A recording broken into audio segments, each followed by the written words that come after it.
You're listening to a 4x4 Radio Network podcast.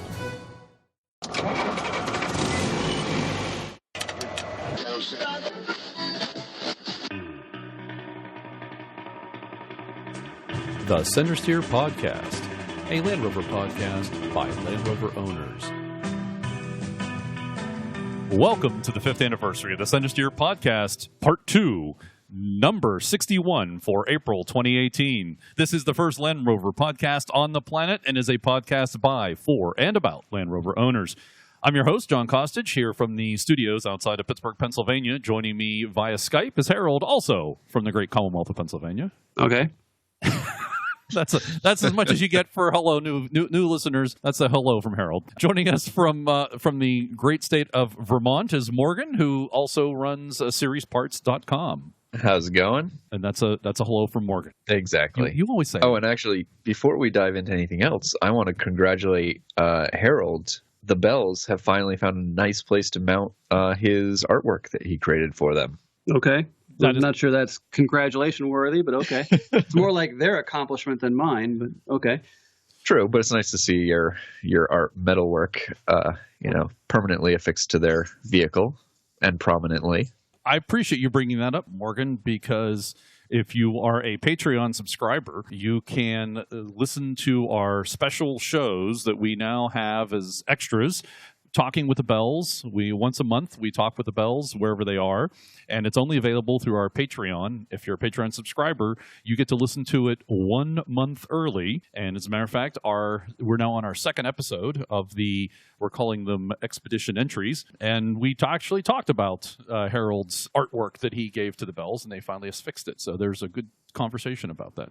So you say that people can get early access to these things on the Patreon if they subscribe, and if they choose not to, that means eventually they'll have access to them elsewhere?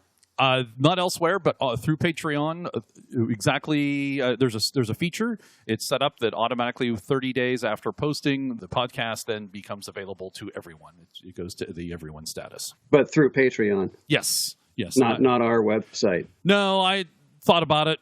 For now, we'll just keep it on Patreon. It's a little easier to manage at this point. Okay, just trying to make sure I understand where to send people. Yeah, absolutely. Yeah, send the Patrons. I admit it's an effort for us to push the Patreon subscription. Self-serving plug. Absolutely. That's we don't get monies from anything else. We don't have any advertisers, and the folks that come on the show, we just push their products or what they do out of the goodness of the podcast. We don't get any payment from anything else except our Patreon subscribers. The world runs on self-promotion. Yes. Doing the expedition entries is a means to give our Patreon subscribers a little something extra for their support. So if you're not already a Patreon supporter, you can at least go and follow us on Patreon, and you'll get access to those interviews later, and hopefully that will, inspire you to donate something. Absolutely. Good call there, Morgan. Well done, sir. I didn't even think of that. That's a good way to put that. Thanks. Wouldn't even plan that. Mike. We don't plan very much on this show, in case you haven't noticed. Yes. I actually did poor planning coming to this one because I started my. How would you know? They wouldn't know, but we all know. We got started at least a half an hour late. Mike, who normally joins us on the show of JustBritish.com, has a family commitment. Hopefully, he'll be back with us next month. Adam Bennett is back as our guest this month. Last month, he told us the story of recovering SNX 891, the Oxford truck from the Mid-Atlantic Ocean, and making it roadworthy once again for Tim Slesser. This month, Adam tells us about the rest of his Land Rover collection, which is quite interesting, and some other stories. I already thanked our Patreon subscribers, but why don't I thank them again? So you can go out to patreon.com/Centresteer for all the details, and I'll spell it out for if you're listening. Although, actually, there's probably no need to do that because you just go to the show notes. If you're listening, you're probably in a car, or you're on a boat, or you're in the air. You're probably not at a computer, so we'll move on from that. At least you shouldn't be if you're driving. That's exactly. Unless maybe you're in the back of a brand new 2018 Range Rover, maybe you're a passenger in it, and then you could. Coming up in the stories, you'll know why I said that. Thanks to everyone else for their comments, likes, and follows. Facebook, Instagram, Twitter, emails. Now, let's talk about the news. And we will start with Land Rover announces the 70th anniversary celebrations with a line in the snow. Now, we're recording this the day before World Land Rover Day. World Land Rover Day is April 30th, and the podcast will come out, I'm pretty sure, after World Land Rover Day. So we have no idea what Land Rover will have done for World Land Rover Day. So we're just going to mention that it's happening, and by the time you hear this, you'll already know what Land Rover has done. To give you a little bit of background, Land Rover announced that by having I think a Frenchman or a Swiss person, I'm trying to find the individual's location, but in the mountains of the French Alps, about 250 meters. They had this gentleman used skis to outline what looks to be a Defender, not an old Defender, not any Defender that I think I've ever seen. And then they're calling this World Land Rover Day, April 30th. Of course, that's the reason for April 30th is that's exactly 70 years since the introduction of the very first Land Rover at the Amsterdam Motor Show in 1948. I suspect because that they are showing us the outline of the new Defender or something close to it, and I think there may be a reveal. Now, it may not be the full truck in all its glory. It might just be an outline or a tarp thrown over. I would throw a tarp or a sheet, I'm sure, over it. But I think that's what's going to happen. That's my prediction. Why not? Why not use a tarp? It's very utilitarian, like the Defender itself.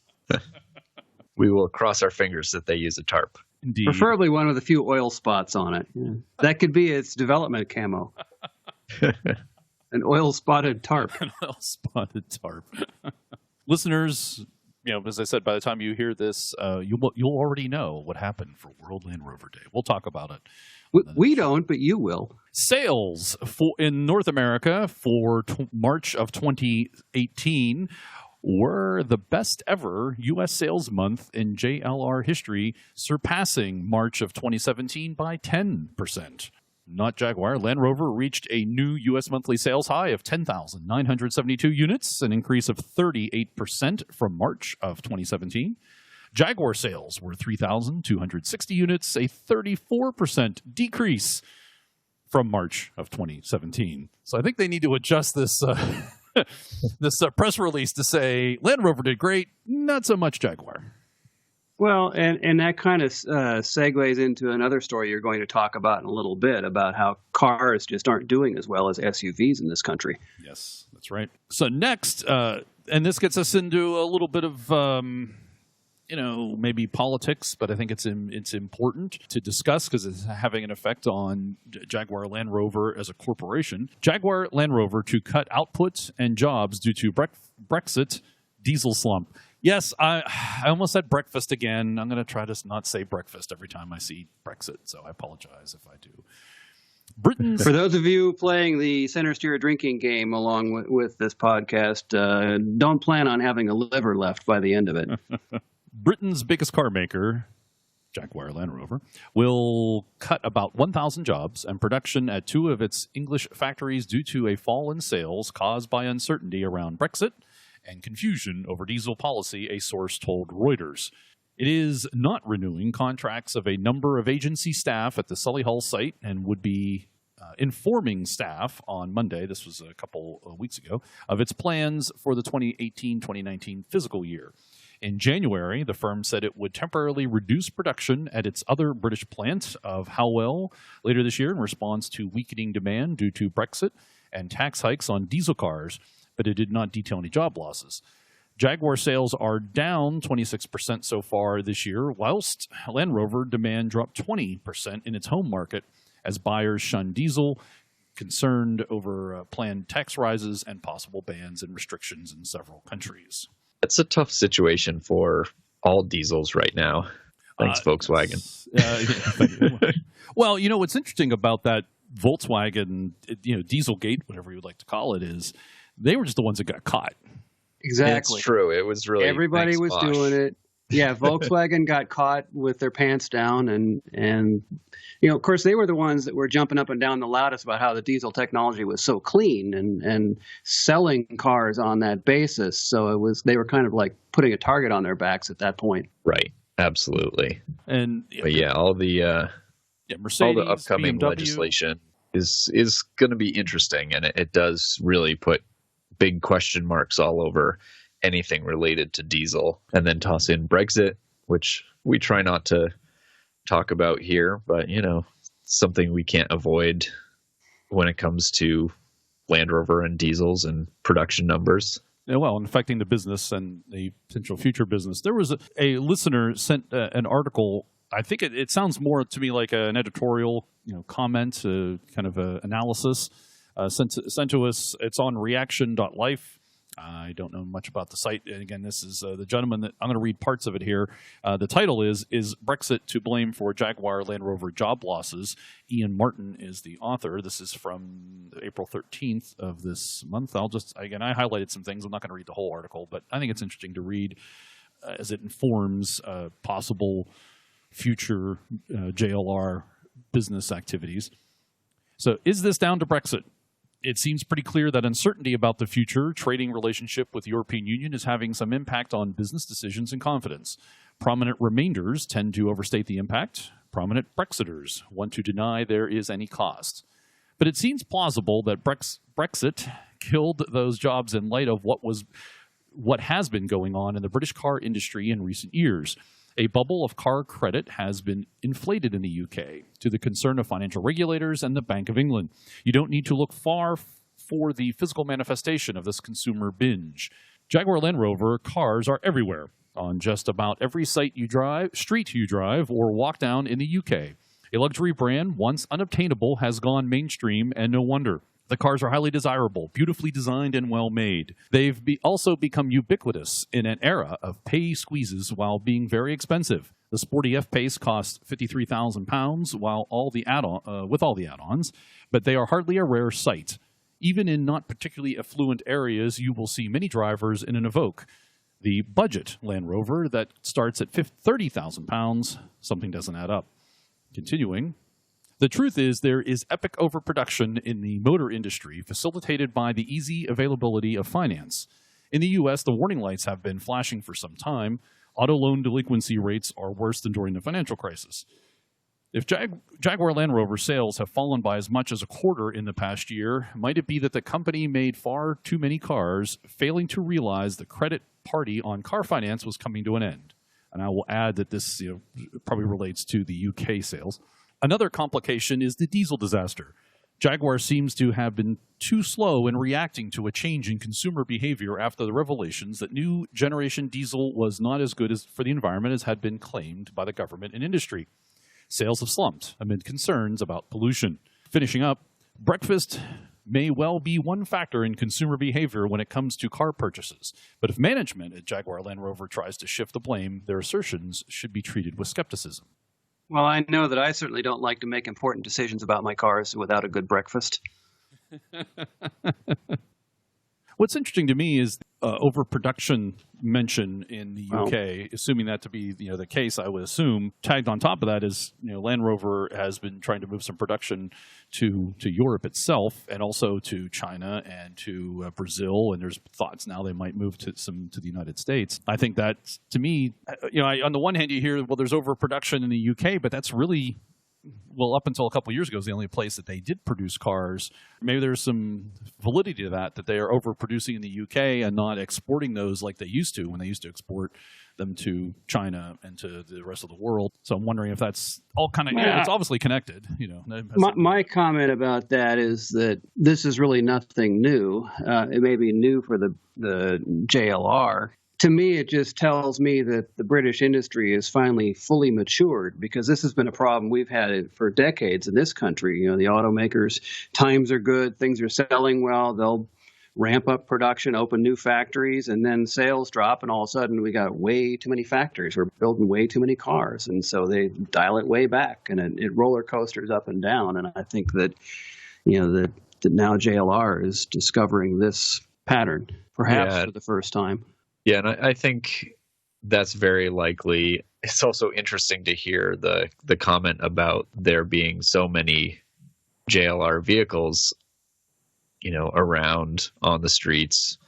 Yes, the easy availability of financing for those vehicles probably helps there, and hopefully that's not too much of a risk. But it would be hard to drive around the US and not have the same impression if you were looking at Ford or one of the other really large native marques. So it's interesting to put it that way, especially since certainly the prices that are quoted sound not out of normalcy for here in the US for vehicles, and I'm just not sure how they correlate. Most cars here, $30,000 is not far off for an entry level car at this point. It's hard to find one under 20. Well, one that you'd actually want to drive. Yeah, I think we're going to talk shortly about how that's probably going to change even further.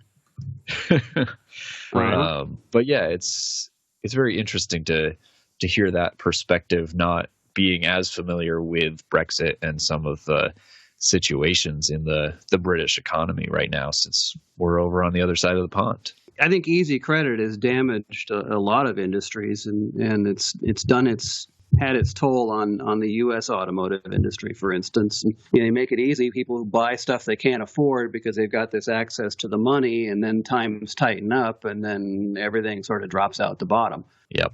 Kind of on a fun note, I suppose, about this article, I like how they say JLR cars are everywhere, just about every street you drive, and a luxury brand once unobtainable has gone mainstream. That's a recent development in the UK. Yeah, and where's the downside to that? Yeah, well, the downside, I think, what they're saying is that we'll talk later, is they only have high end cars, and so there's a lot of people buying high end cars effectively over the course of time. That may not be sustainable, especially in the UK market, is what it sounded like. What it ends up doing is it sort of pushes everything up out the top, because if there was a certain status involved with owning a Jag or a Land Rover or a Range Rover, especially.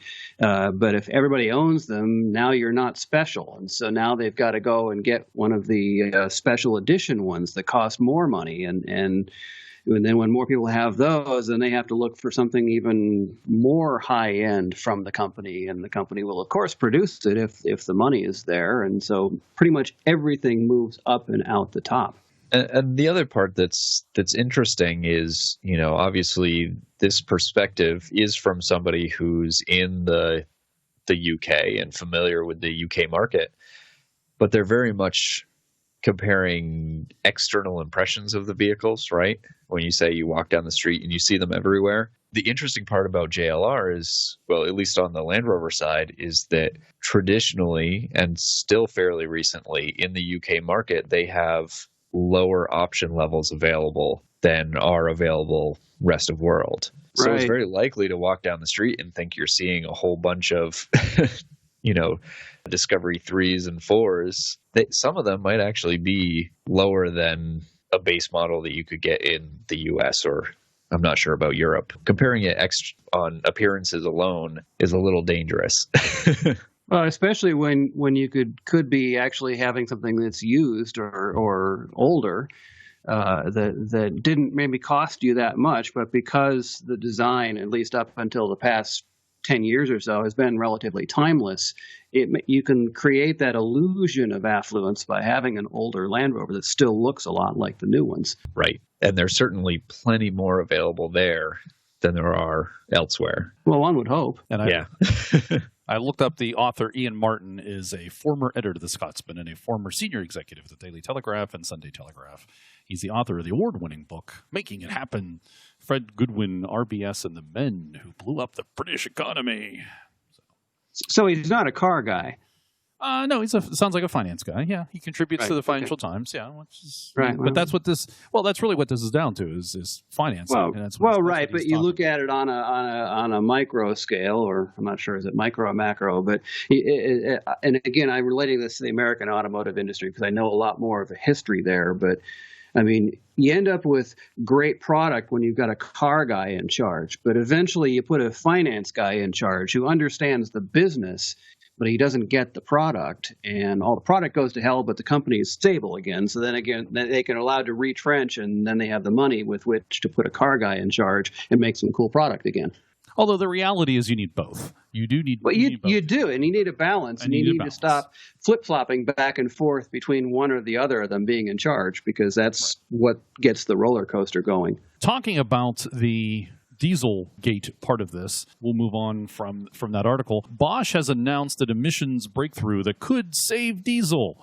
Yeah, sure. Global auto. I'll read you just a couple of paragraphs here about it. And I'll give you a little heads up. There is very little information here, but There's none whatsoever.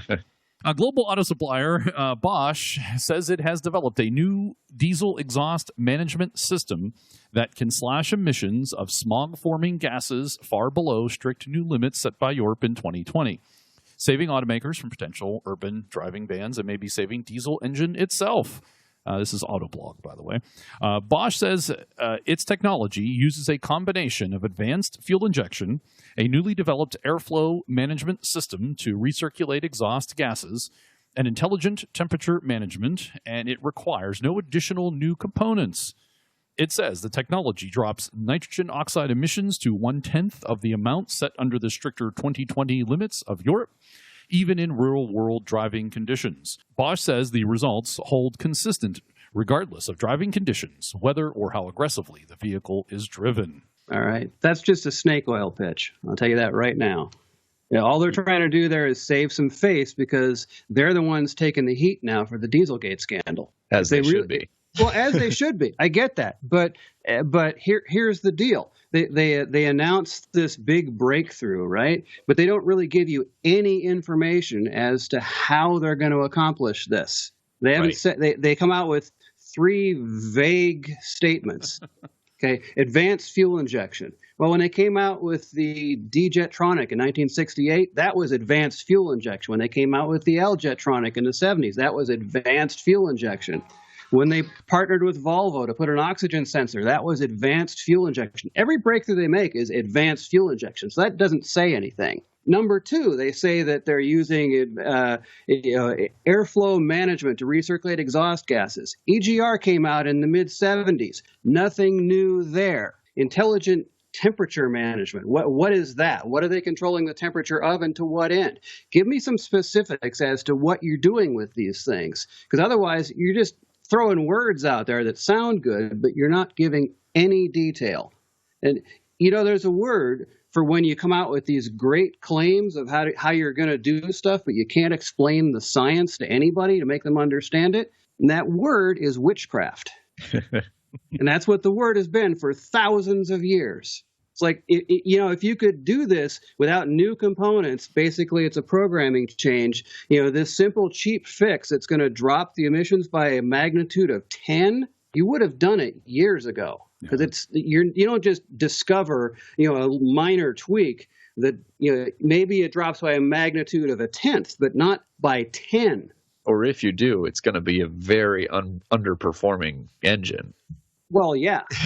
And that was what was wrong with the automotive industry back in the 70s when they first started trying to control emissions. And they don't say anything about drivability. And they probably were very careful not to say we can reduce emissions to 1/10 of their previous level and maintain drivability, because that's just not going to happen. Well, wait. Bosch says the results hold consistent regardless of driving conditions, whether or how aggressively the vehicle is driven. Okay, regardless of driving conditions or how aggressively the vehicle is driven is not the same thing as saying performance won't suffer.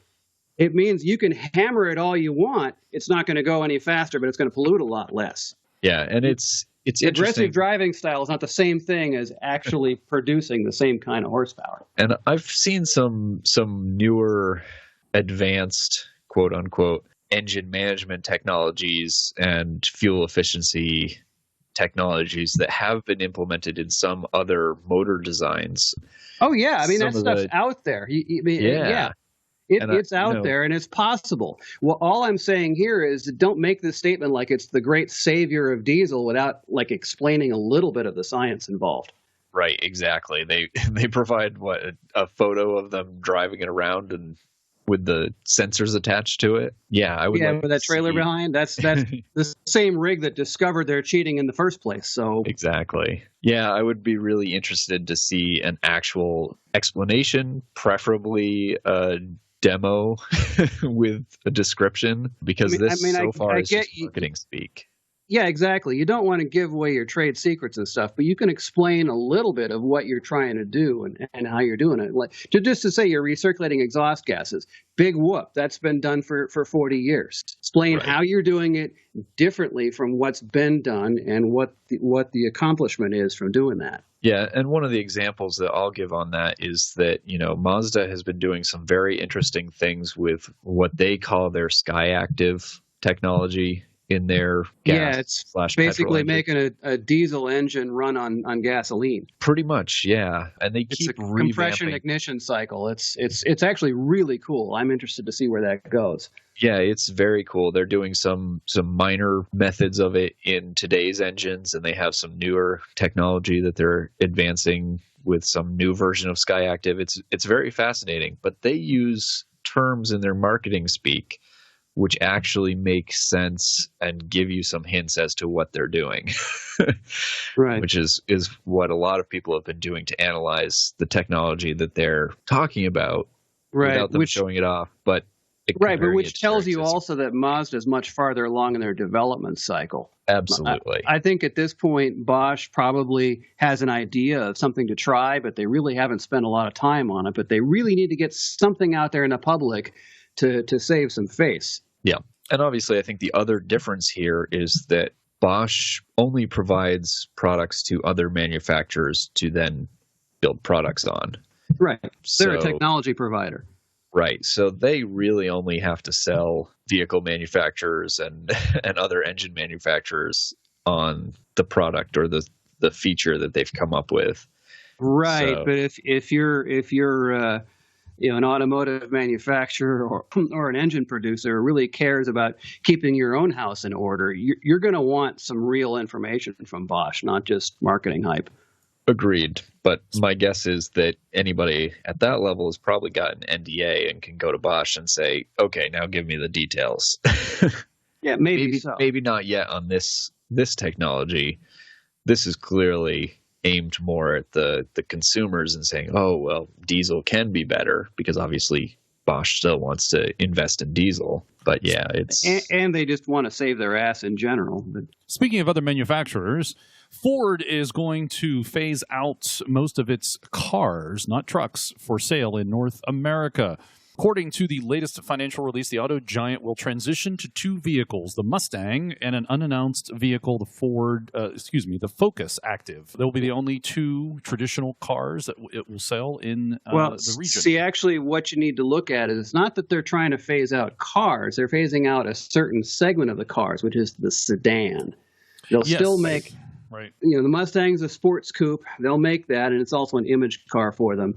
But they're not averse to the notion of hatchbacks, because hatchbacks still work well on a global level, and that's where the Focus Active comes in. Well, and also the sedans are not being phased out around the rest of the world. It's just in North America, at least that's where they're starting, certainly.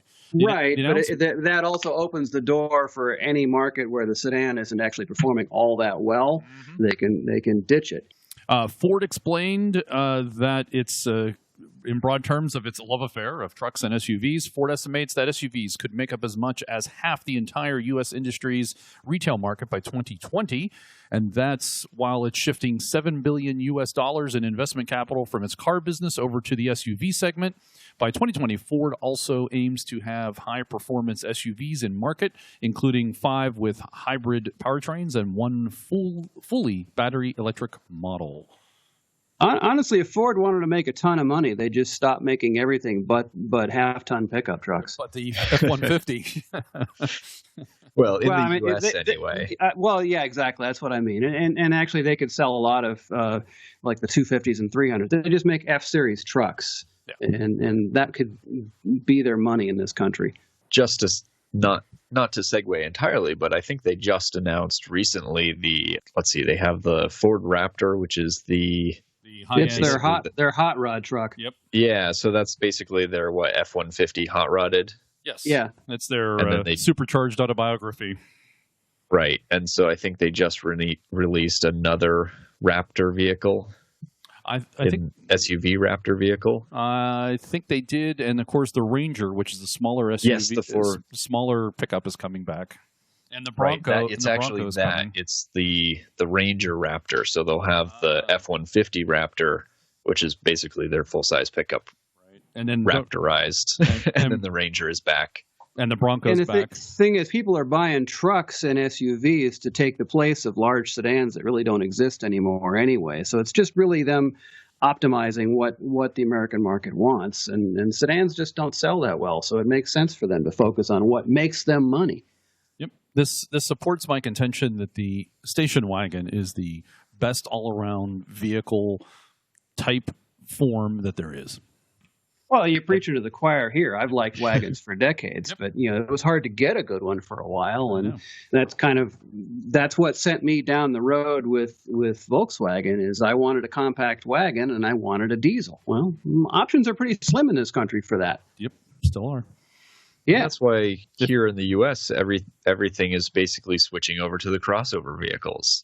It's essentially It's a station wagon. well, yeah, they're tall station wagons. That's what it is. That's right. the thing. It's a station wagon that has a little bit more clearance and is a little more upright to get into and out of. So It's a little more convenient all around. Yeah, it looks like an SUV, which is popular with the neighbors, but it's more practical and economical, like a car. Right. Exactly, right. And if I had unlimited amounts of money, that new Jaguar Sport Brake, is that the name of it, Harold? Is like killer. That just looks wonderful. Yeah, Jag has produced some good wagons over the years. You just don't see them in this country. I mean, we had the X-Type, which really wasn't a Jag, but it was really, believe it or not, you look at it mechanically, it's pretty much a Freelander with a kitty on it. But Right. But that new Sport Brake is this magnificent looking vehicle, and I believe it was $80,000 here in the U.S. to start. And you can get they it. made an XJ wagon for a few years. That thing was kick-ass. Ooh. But they didn't bring it over here. Right. But the new Sport Brake, it's based on the XF, is available. Oh, yeah. It will be available It's in the very, US. very cool. That was the diesel one that you were looking at that started at 80, or no? Yes. No, it was the diesel. Diesel's available. It was I think. diesel, I yeah. think there's a gas and a diesel, and I think it was somewhere in the 80s. It's been several months since I saw it. As much as I love diesel, I can't see myself in a diesel-powered Jag, and I think that's kind of at the crux of we had this discussion earlier in the show. We talked about diesel being a tough sell for Jag, and it's great in trucks and SUVs. So Land Rover with diesel is doing well, but I don't know. I mean, in Europe, yeah, I get it. It's an economical way to do things, and if you remember the old Top Gear episode from a decade ago when they had their fuel mileage competition, it was won by a Jag with a diesel with Clarkson at the wheel trying his best to waste fuel, and he still won. So I mean, that part of it is cool, but from a performance aspect, if I'm buying a sportier Jag, I just can't see a diesel under the hood. I just, I love the revs of the Jag V8, and if I'm in a sports car, I want that engine screaming at 7,000 RPM when I'm banging the next gear. Oh, I have to admit, a couple of weekends ago, we had a really nice, beautiful weekend. It went from a week of flurries every day to a weekend of just clear blue skies, hot sun beating down, and we went out for a bunch of drives. Got to follow an F-Type down one of the roads, and that just sounded so great. How long were you able to keep up? It was on some of the slower roads, so reasonably. It was probably only about 5 miles, though. So he wasn't trying very hard. He was not trying, but it sounded great without him trying. Oh, yeah. That's the thing. There's never a bad moment with one of those. No. Moving ahead, Jaguar Land Rover North America today this month announced the official opening of its new state-of-the-art North American headquarters in Mahwah, New Jersey. Is that how you say it, Mahwah? Yeah, I believe so, yes. Joe Eberhardt, the president and CEO of JLR North America, that'd be JLRNA, announced the official renaming of the street to Jaguar Land Rover Way. They spent $30 million to rename the road. Why wouldn't they rename it Brown's Lane? It'd just make more sense. Or Wilkes Way. Yeah. The opening. Browns Lane sounds good. I like that. All right. The opening of our all-new headquarters in New Jersey ushers in a new era for JLR in North America, in which we will have growing sales, expanded model lineups, and breakthrough technology, said Mr. Eberhardt. Situated on a 12-acre campus, the new 144,000 square feet facility represents over $30 million investment and offers increased square footage, a showroom of the latest Jaguar Land Rover models, as well as a 30,000 square foot product research, training, and development center. The building hosts 78 conference rooms and meeting spaces, 500 workstations, okay, 498, and over 85 indoor-outdoor wireless access points to allow for more collaborative environment and open environment. Electric vehicle chargers are available on site for employee use. For all their iPaces. All their upcoming iPaces, yes. Forget self-driving. The future is in self-parking. Wired has a longer article. I'm just going to read 2 short paragraphs because it relates to what we talk about.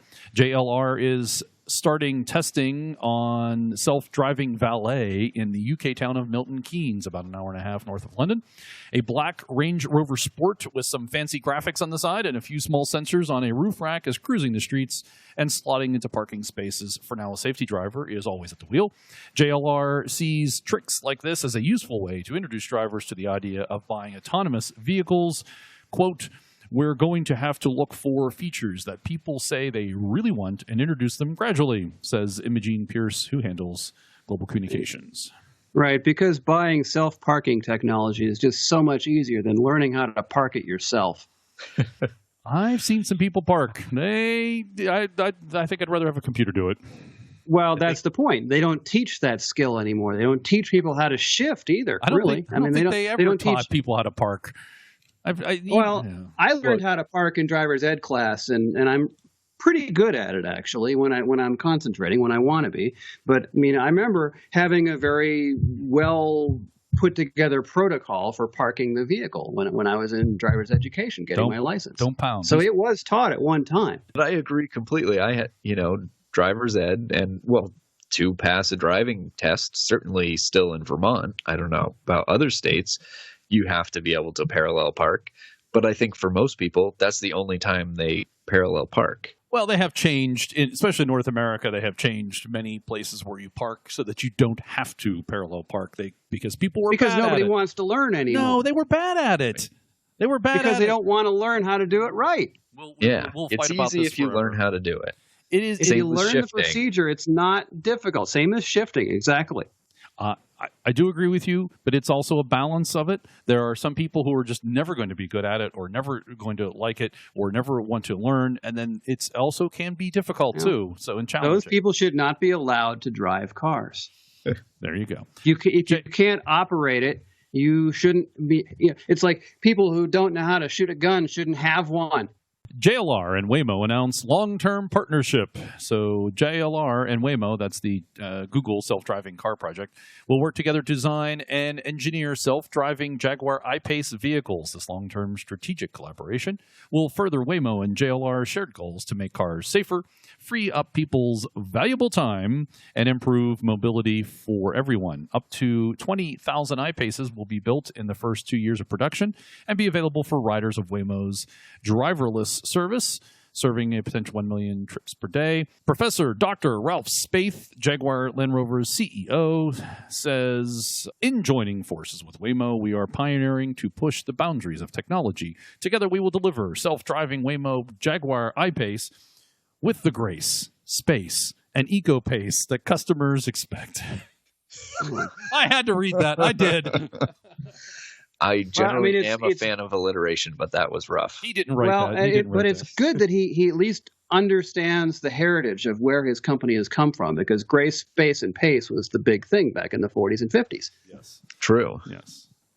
I think this is very interesting on a number of or maybe not just interesting, but probably helpful to Land Rover or JLR in a couple of ways. Obviously, one is it gets the I-Pace out there for people to see a little more frequently. Second, it certainly helps if they were planning to overproduce that by accident. They have some that are definitely claimed. I suspect that it helps get the I-Pace out to a community of people that, like Harold, that don't think a Jaguar should be an SUV and should be all electric. Well, I don't think Harold's going to be subscribing to the Waymo service and no, of course having the car drive him around. But that it too. gets it out And there. that too, yes. Not too likely. That is correct. And that too. Now, does this differ from the joint venture that they put together with Lyft a couple years ago?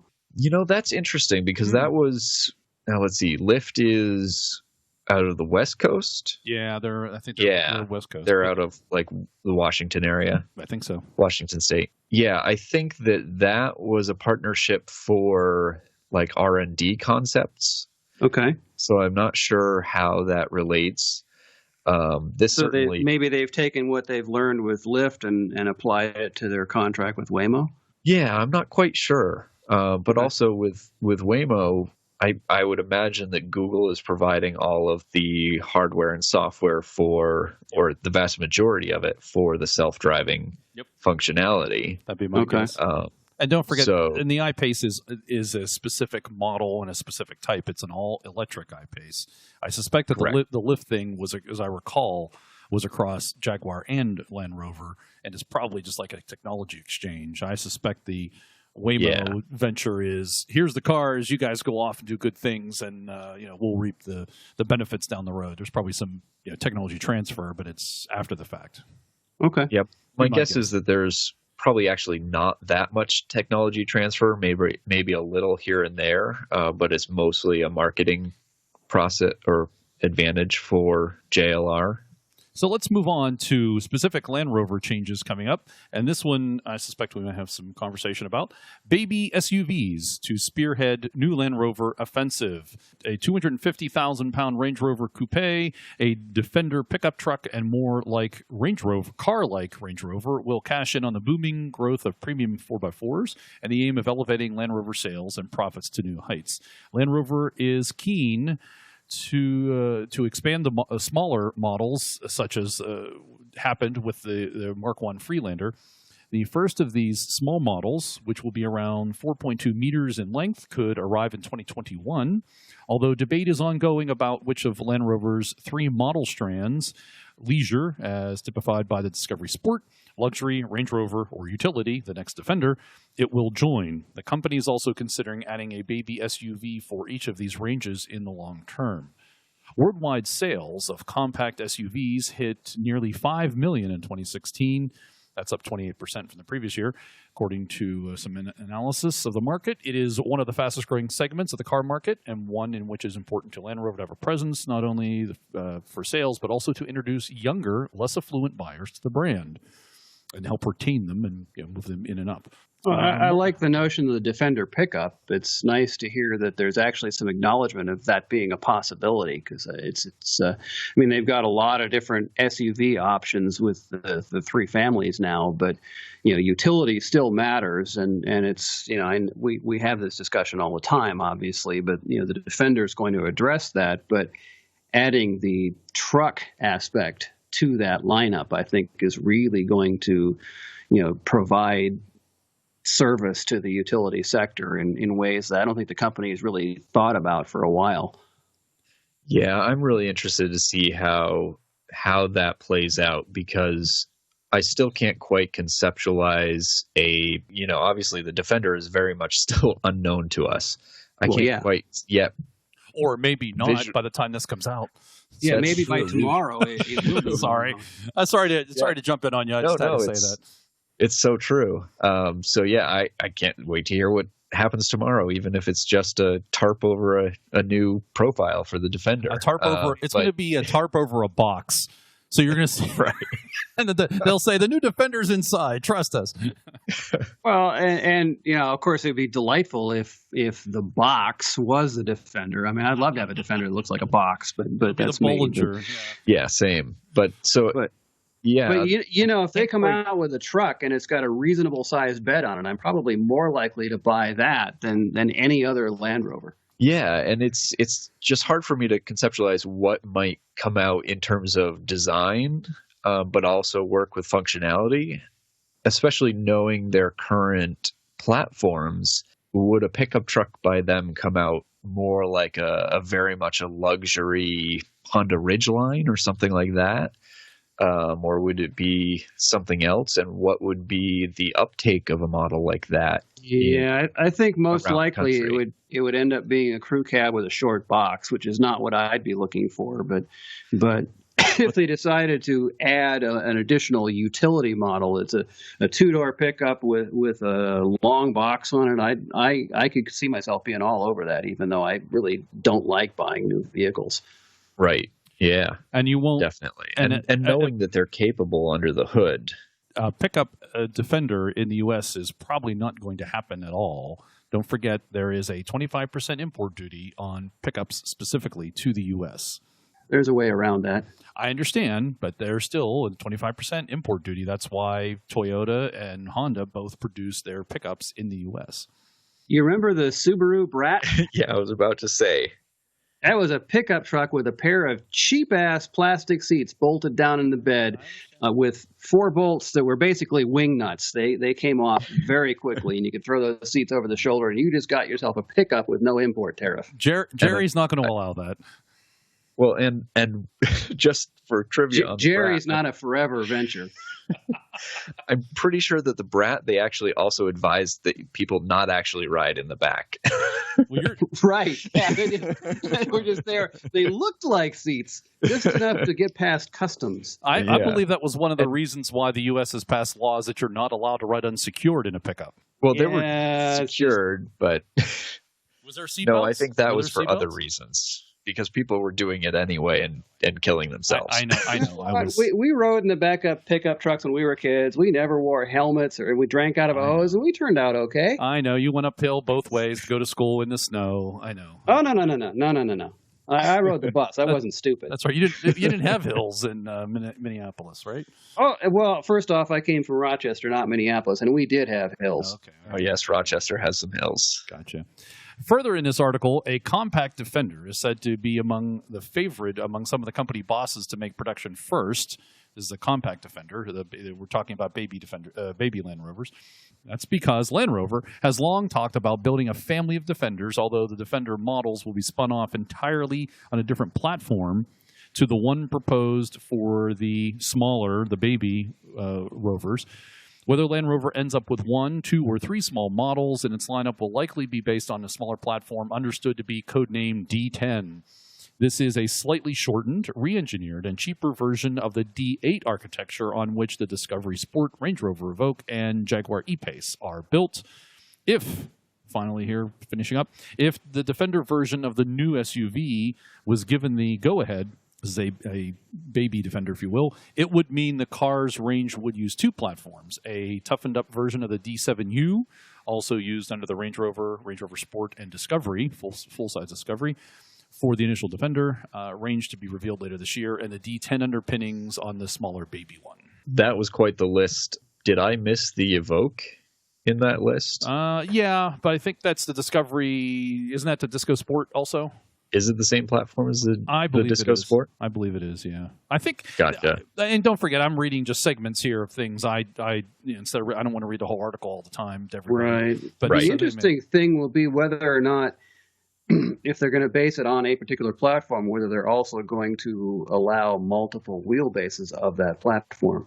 Yeah. Since the Defender has always been about having multiple wheelbases, and if they're going to, instead of that, just have the regular Defender and this baby Defender being your 2 options, I think that's not as good as. That sounds like your 2 wheelbases, though, right? It's like having it does. It does, but they could do so much more if they were willing to have a baby Defender that's maybe a bit more compact in all dimensions, and then you have your full Defender that might be available in multiple lengths, equivalent to like your 110s and your 130s and that sort of stuff. But I think the latter is more accurate, Harold. That's what I'm reading from this article. That the baby Defender would be something completely different. It would not be the 90 equivalent to the full size 110, for example. I think you're looking at a 90, 110-ish kind of thing going going on, and then this baby Defender would be, I don't know, an 80 or something, would be. And I'd be okay with that if it was something that it fleshes out the Defender family, if you will, and it has more product. And there may be people out there that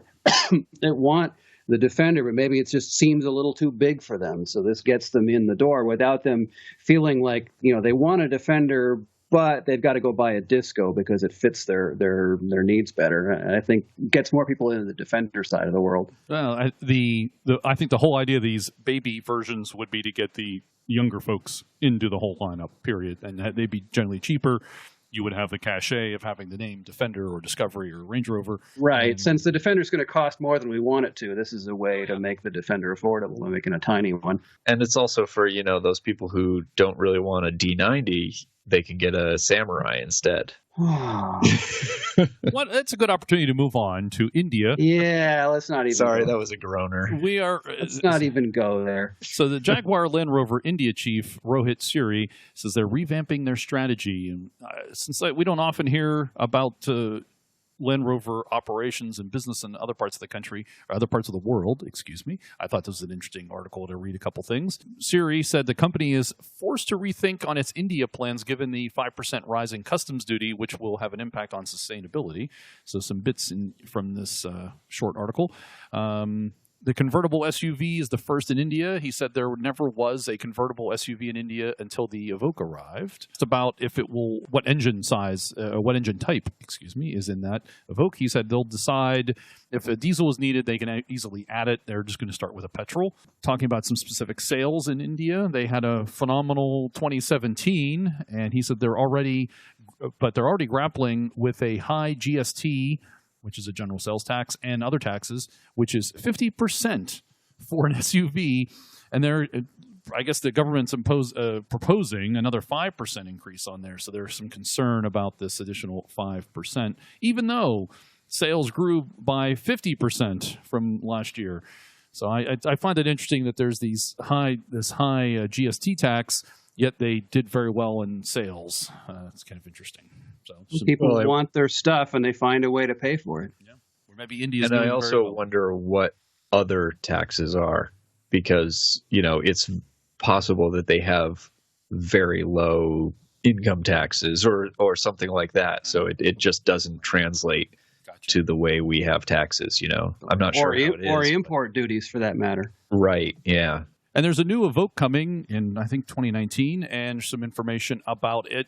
We've been talking about it over the last couple months, but a couple interesting new things to discuss here. The next generation will retain its muscular wheel arches that protrude from the body. It'll still have the rakish windscreen, compact greenhouse, and aggressively sloped roof. In other words, you won't be able to see out the back, Jerry. But the rear of the Evoque is heavily disguised in this model. Will apparently, and this is a new bit of info, will apparently adopt new taillights that extend into the tailgate. I'm calling that the new Jerryism. Jerry likes to seem to, he's changed how the taillights are on the model. So expect to see that in 2019 Evoque. It's on the D8 architecture. We just mentioned some platforms, so this will be on the D8. I think that's what we discussed just moments ago. Yep. So there's a new Evoque coming. The Evoque already feels like the baby Land Rover to me. Or the baby Range Rover, depending on how you want to look at it. But yeah. Yes, really the baby Range Rover, for sure. Speaking of Range Rover, you can check out our maybe friend of the show, Doug DeMoro.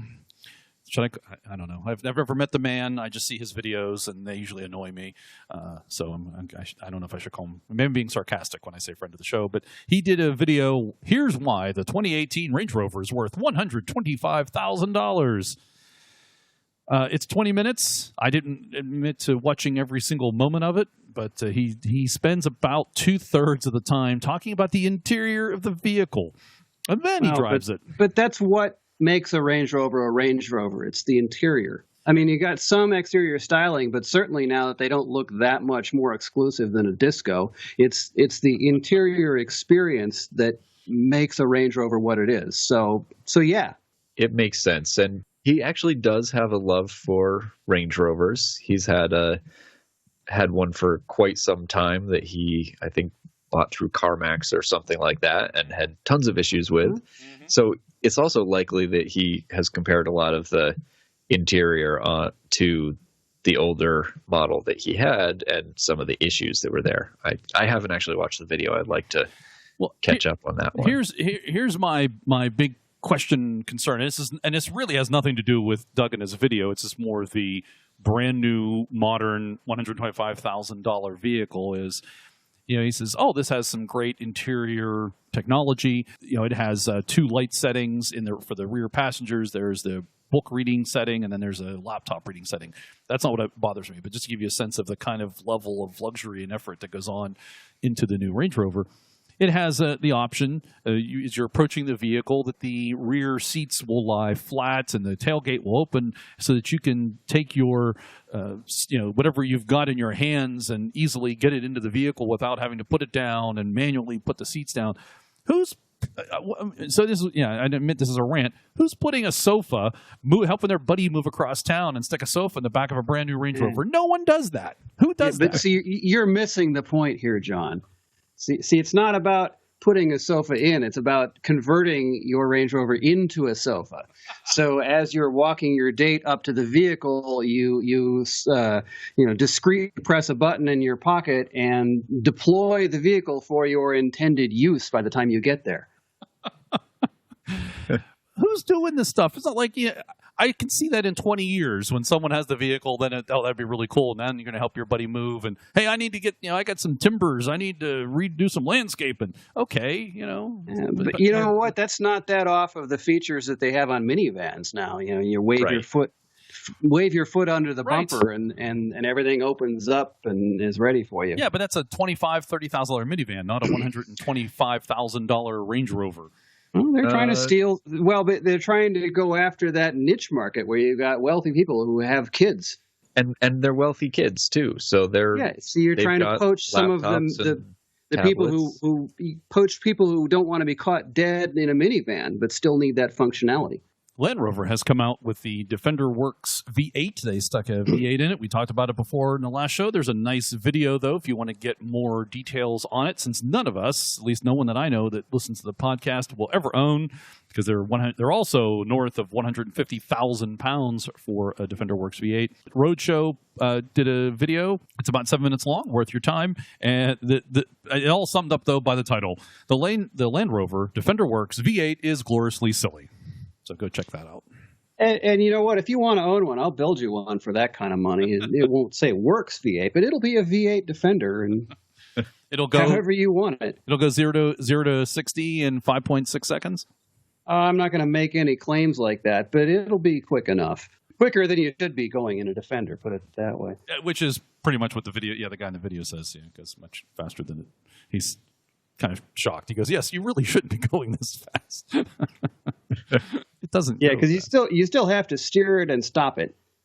They did put bigger brakes on it too. Don't forget that. Yeah, and that helps. But still, I mean, you get a brick flying that fast, and it's just not a good idea to be around other people. Yeah, and they really just don't have the safety features needed for those speeds either. Moving into events around the planet for Land Rover, there's a new festival coming up in Solihull, of all places, which, as we know, is ancestral home and the actual home of Land Rover. Land Rover Festival will be held in Solihull from June 22nd through the 24th. As well as giving fans of the marque a chance to see vintage cars, there will be a 4x4 enthusiast area. Other attractions will include off-road driving experiences and outdoor cinema and family entertainment. They're going to organize street food and bars to enhance the festival atmosphere. The festival will also celebrate the millions of Land Rover cars being produced at the nearby Lode Lane plant.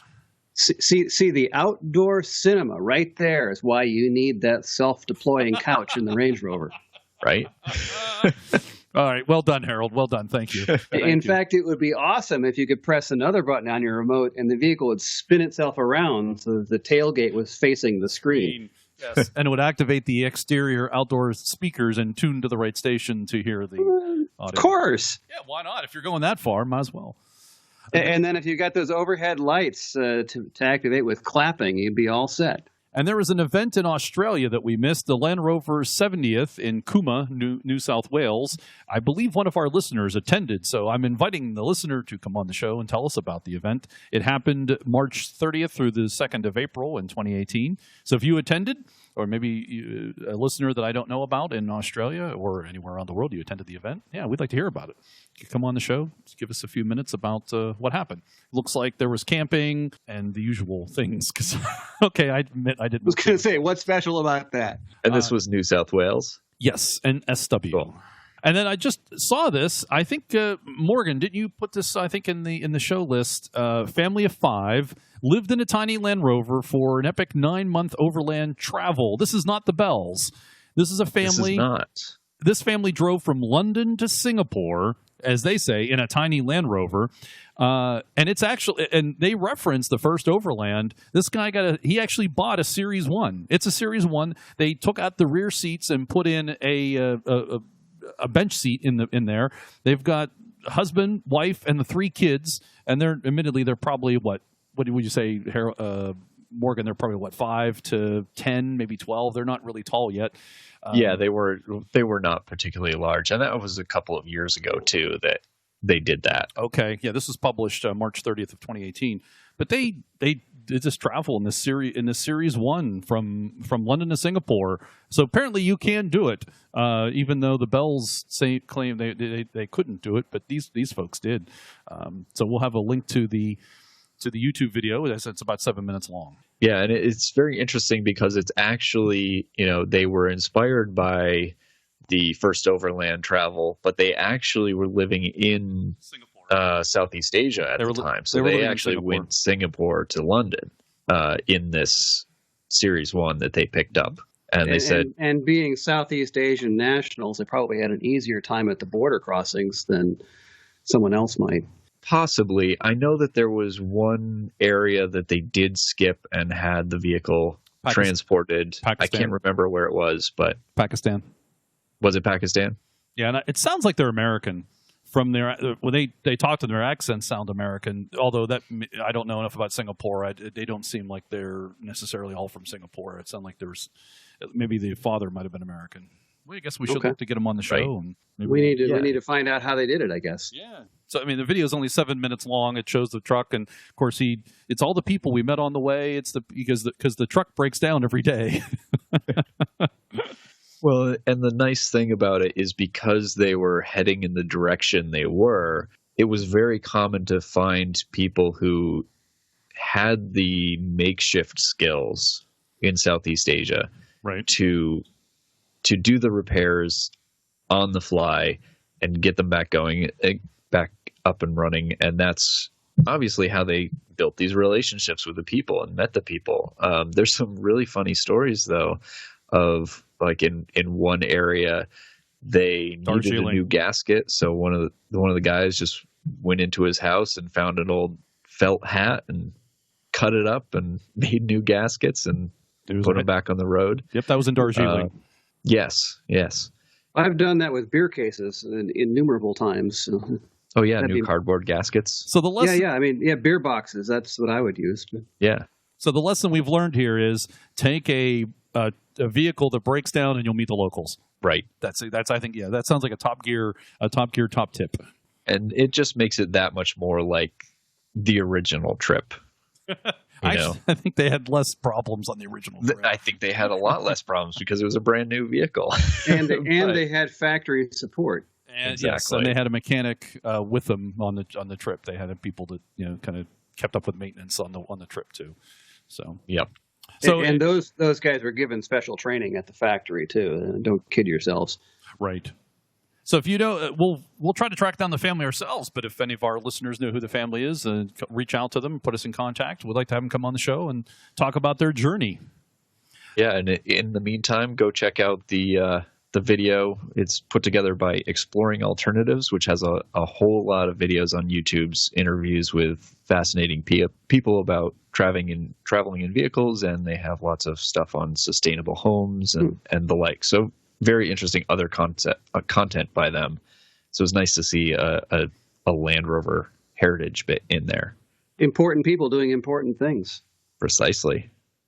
And that's the news for April 2018 on the Centresteer podcast, and also news about events around the planet.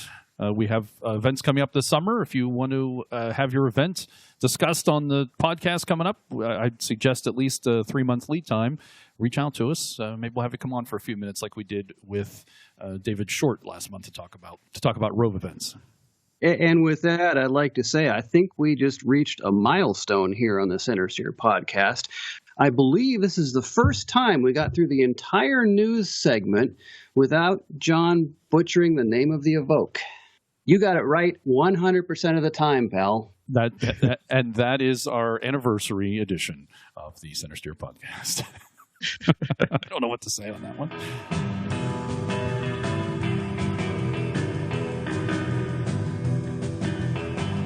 And now it's time for part 2 of our talk with Adam Bennett. We talked with Adam Bennett over Skype from York, England, and we recorded 2 discussions with him. We heard the first one last month where Adam provides a thorough and detailed accounting of locating, recovering, and restoring the Oxford truck.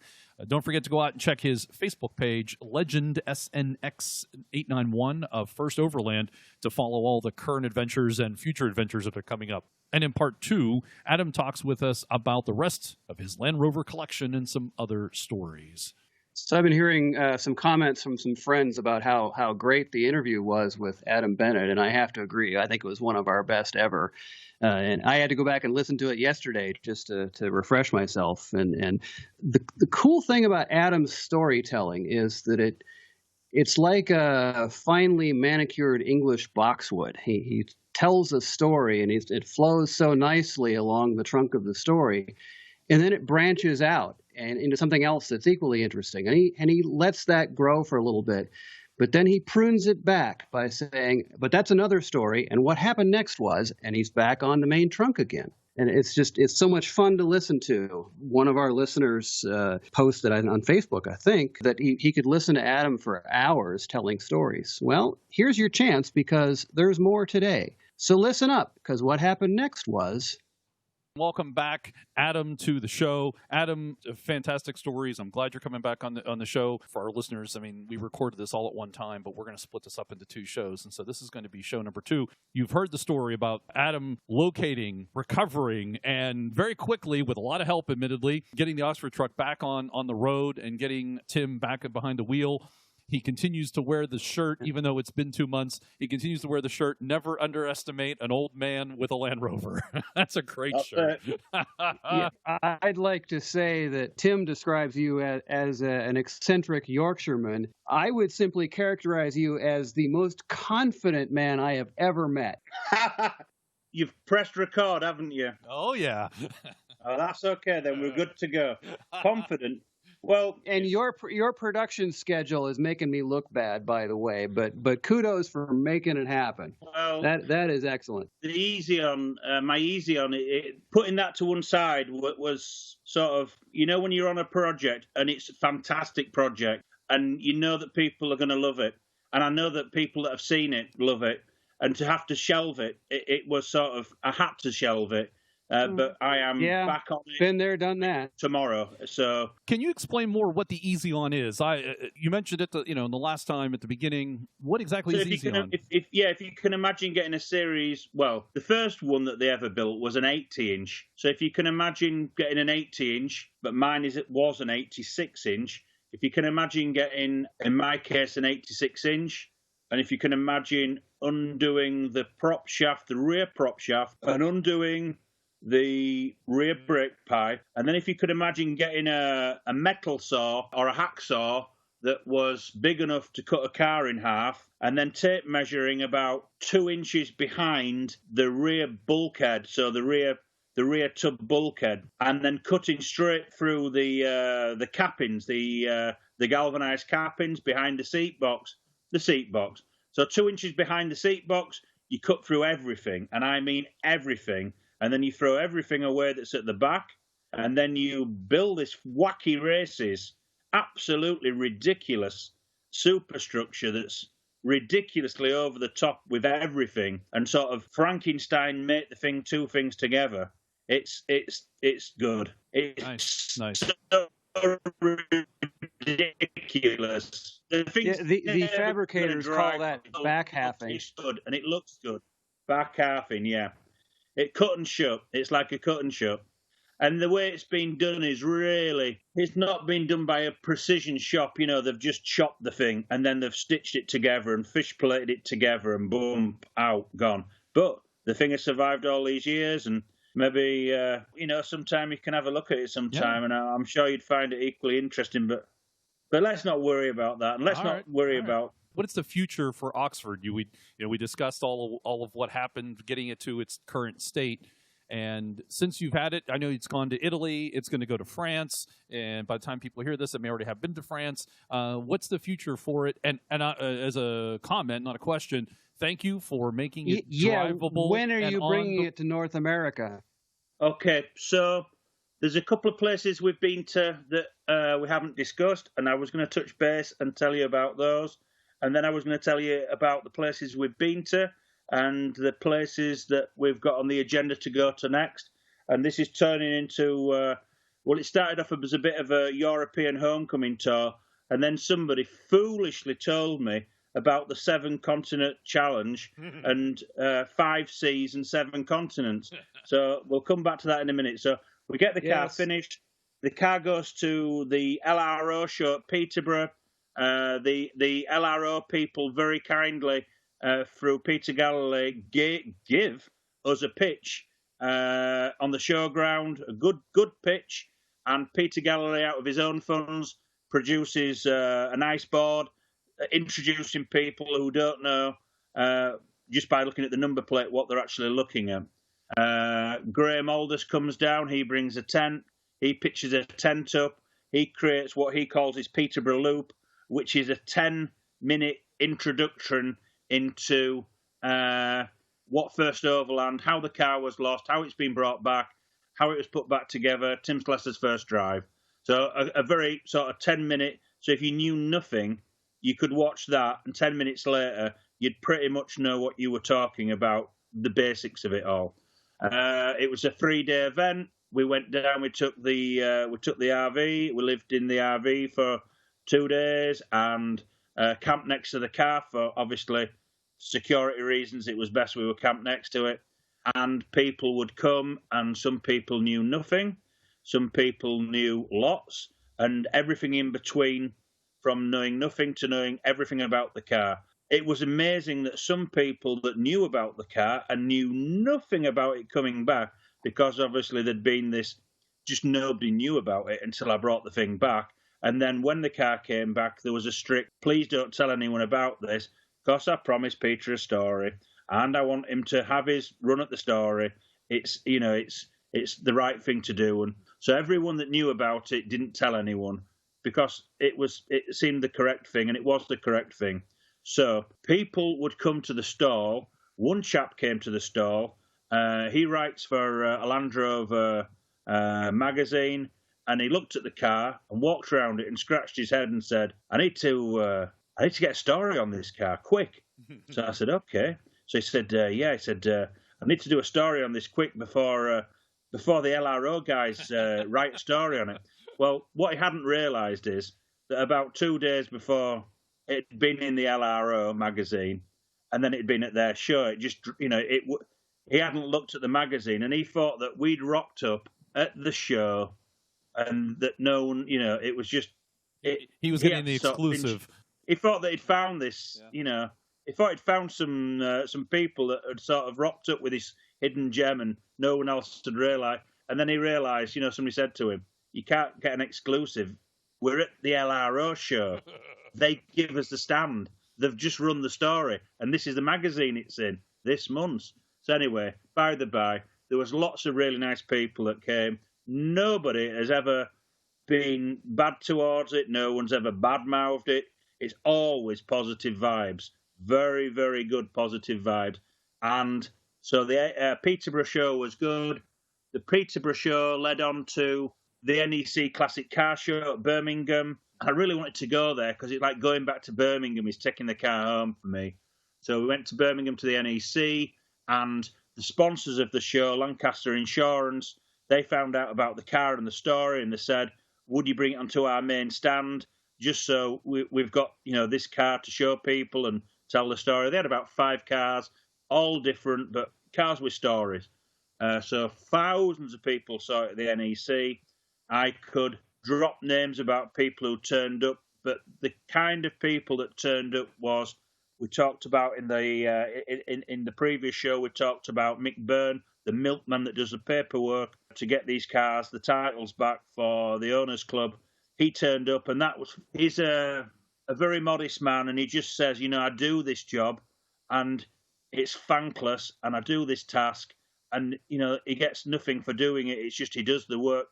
And then he said, occasionally, just very occasionally, you get to work on a project like this, and it makes everything good. It makes it all feel like all the hard work he's done previously.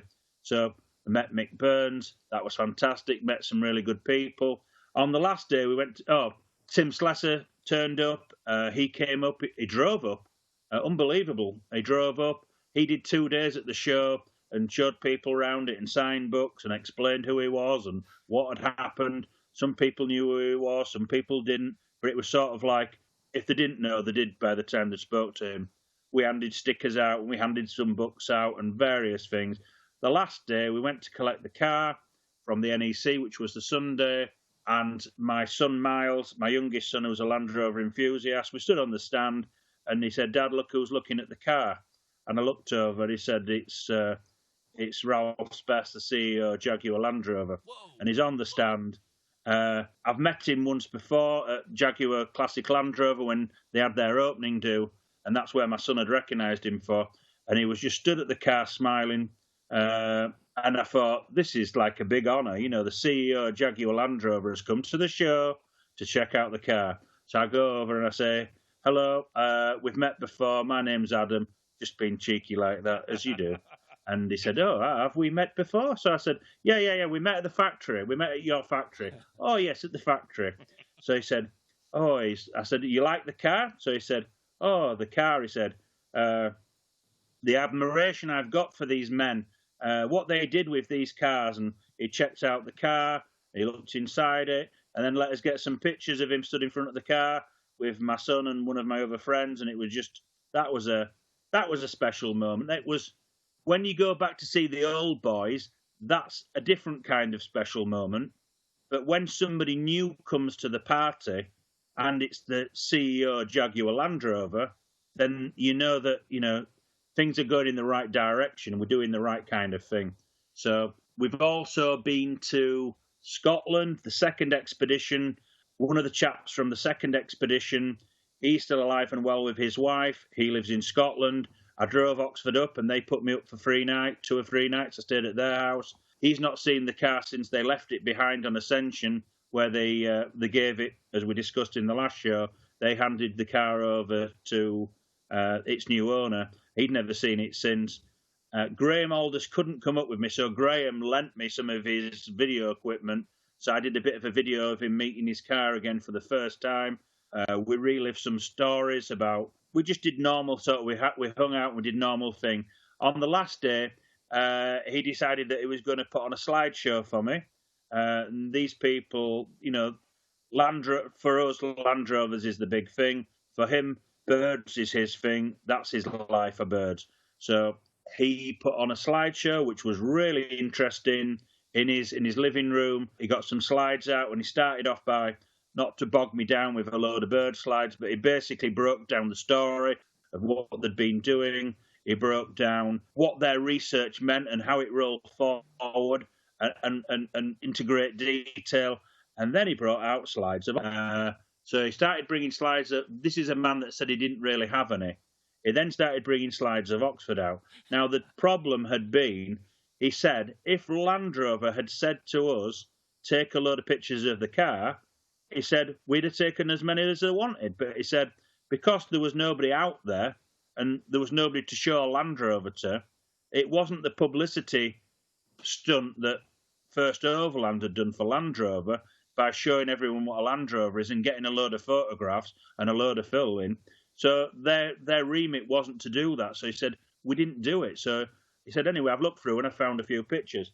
So he found some pictures, and the pictures he'd found were absolutely jaw-dropping, because if you read, they also had wrote a book, and Dr. Bernard Stonehouse had wrote a very good book called Wide Awake Island. If you look on eBay, you can usually pick them up secondhand for a few pounds. And it's got some tremendously good photographs of their expedition. And it was a real expedition. And some of the things that they did was amazing. And there's some pictures of the car. I mean, the car even featured on a set of stamps. And one of the pictures on the set of stamps was from when it was on Ascension. And Dr. Bernard Stonehouse and his wife Sally driving the car. The rough story of that was that they stripped the hardtop off on day 2 of the expedition so they could use it as a pickup. But going back to the story, we had a slideshow. He showed us slides of the car, fantastic pictures, fantastic stories of his base camp. And as with the last show, we discussed the Bowser driver that had the car given. He even had slides of the Bowser driver. Brilliant. So that was one of the visits we went on. Long drive to Scotland, about in Oxford, from my house to Graham Aldous and up to Peebles in Scotland. It's steady away. It's about a 9-hour drive. It's it doesn't look far. It maybe isn't far if you're in a very modern fast car.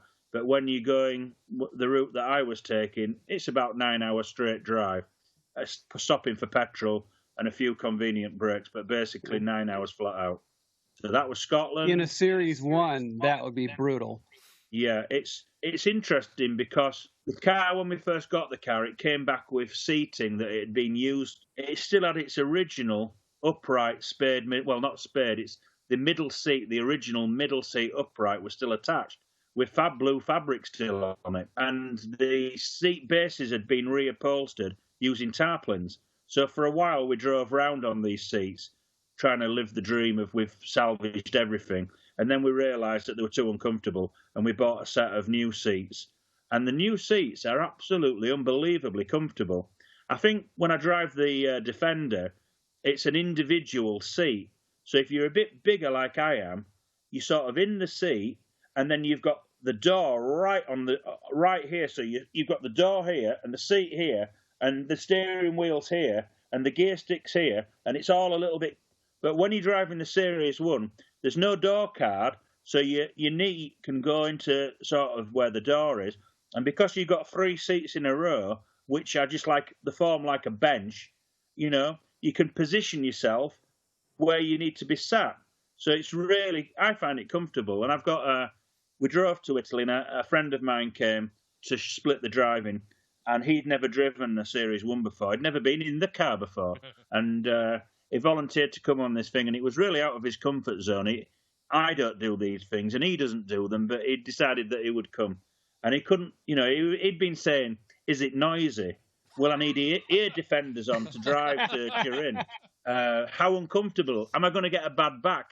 Do I need to bring painkillers with me? So he's packing painkillers, ear defenders, and we got in the car, and of course it isn't very noisy. And the seats are really comfortable, and he didn't get a bad back. But that will come to Turin in a minute. So we've done the NEC. No, we've done the Peterborough show. We've done the NEC in Birmingham. We've done going to Peebles in Scotland. And then I got a call from Land Rover to say that their book, this one's not going out for a month or 2, is it? So let me think where we are. So we can talk about some things that I didn't think we could talk about, we can talk about. That's good.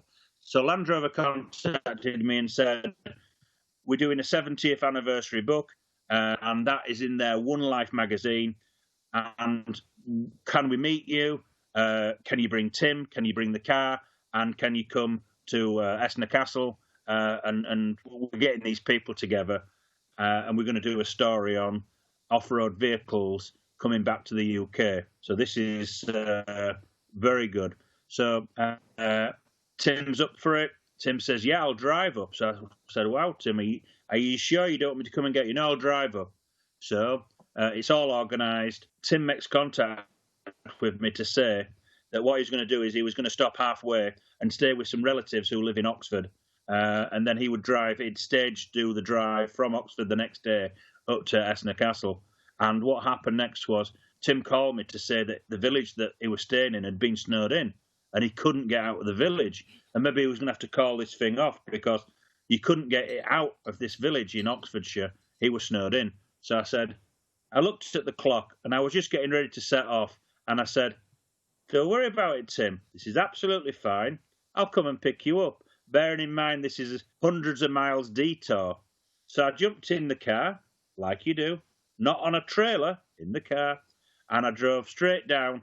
And it was interesting because I'd looked on the news, and it said about these blizzard conditions and all the roads being closed. And in Yorkshire, we're a lot further north, and there was no snow. And it all seemed a bit dramatic that people were saying that all these roads were closed and emergencies and gritters and all this stuff. Anyway, I got driving, and sure enough, by the time I'd got halfway down the country, the weather had changed to snowy blizzard conditions. But no problem for Oxford. Oxford just drives all the way. We go to where Tim's staying with his relations. So Oxford is now in Oxford, which is great. That's got to be, I don't know when the last time, if it's ever happened before, but Oxford's in Oxford. I picked him up. He's staying with his cousin and her husband. They're Land Rover enthusiasts. They've heard all about the car. Obviously, they've heard all about it from 1955. They've heard the story because obviously that they were there when it was happening. So they had stories to tell. Picked him up, and then we start driving with the roads that hadn't been closed to get up to Esner Castle. And of course, then Tim finds out what a terrible navigator I am. And I even though I've got the sat nav running, I can't seem to. And I felt very, very embarrassed, to tell you the truth. I said, I feel really embarrassed, Tim. You navigated all the way to Singapore and back, and I can't find the turnoff off the motorway. So anyway, Tim forgave me, and we got there, and we discussed on the way there, driving through a snow blizzard, that surely this thing's going to be called off, and what good fun it's going to be when we're the only people that turn up at this hotel, and it's going to be called off. For sure, no one's going to be there. And we turned up at the hotel, and everybody had turned up, because this is what you do with Land Rovers. That's right. The snow blizzard, no problem, everybody turns up.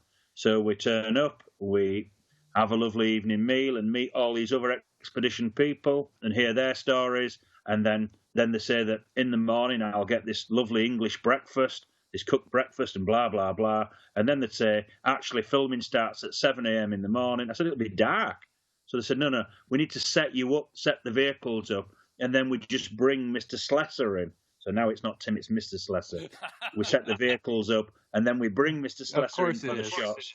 So the car gets set up. We drive to Esner Castle in the dark, and they say, are you okay driving your car? I said, surely I'm okay driving the car. Yeah, no problem. So they said, well, the camera crew will show you where they want the car.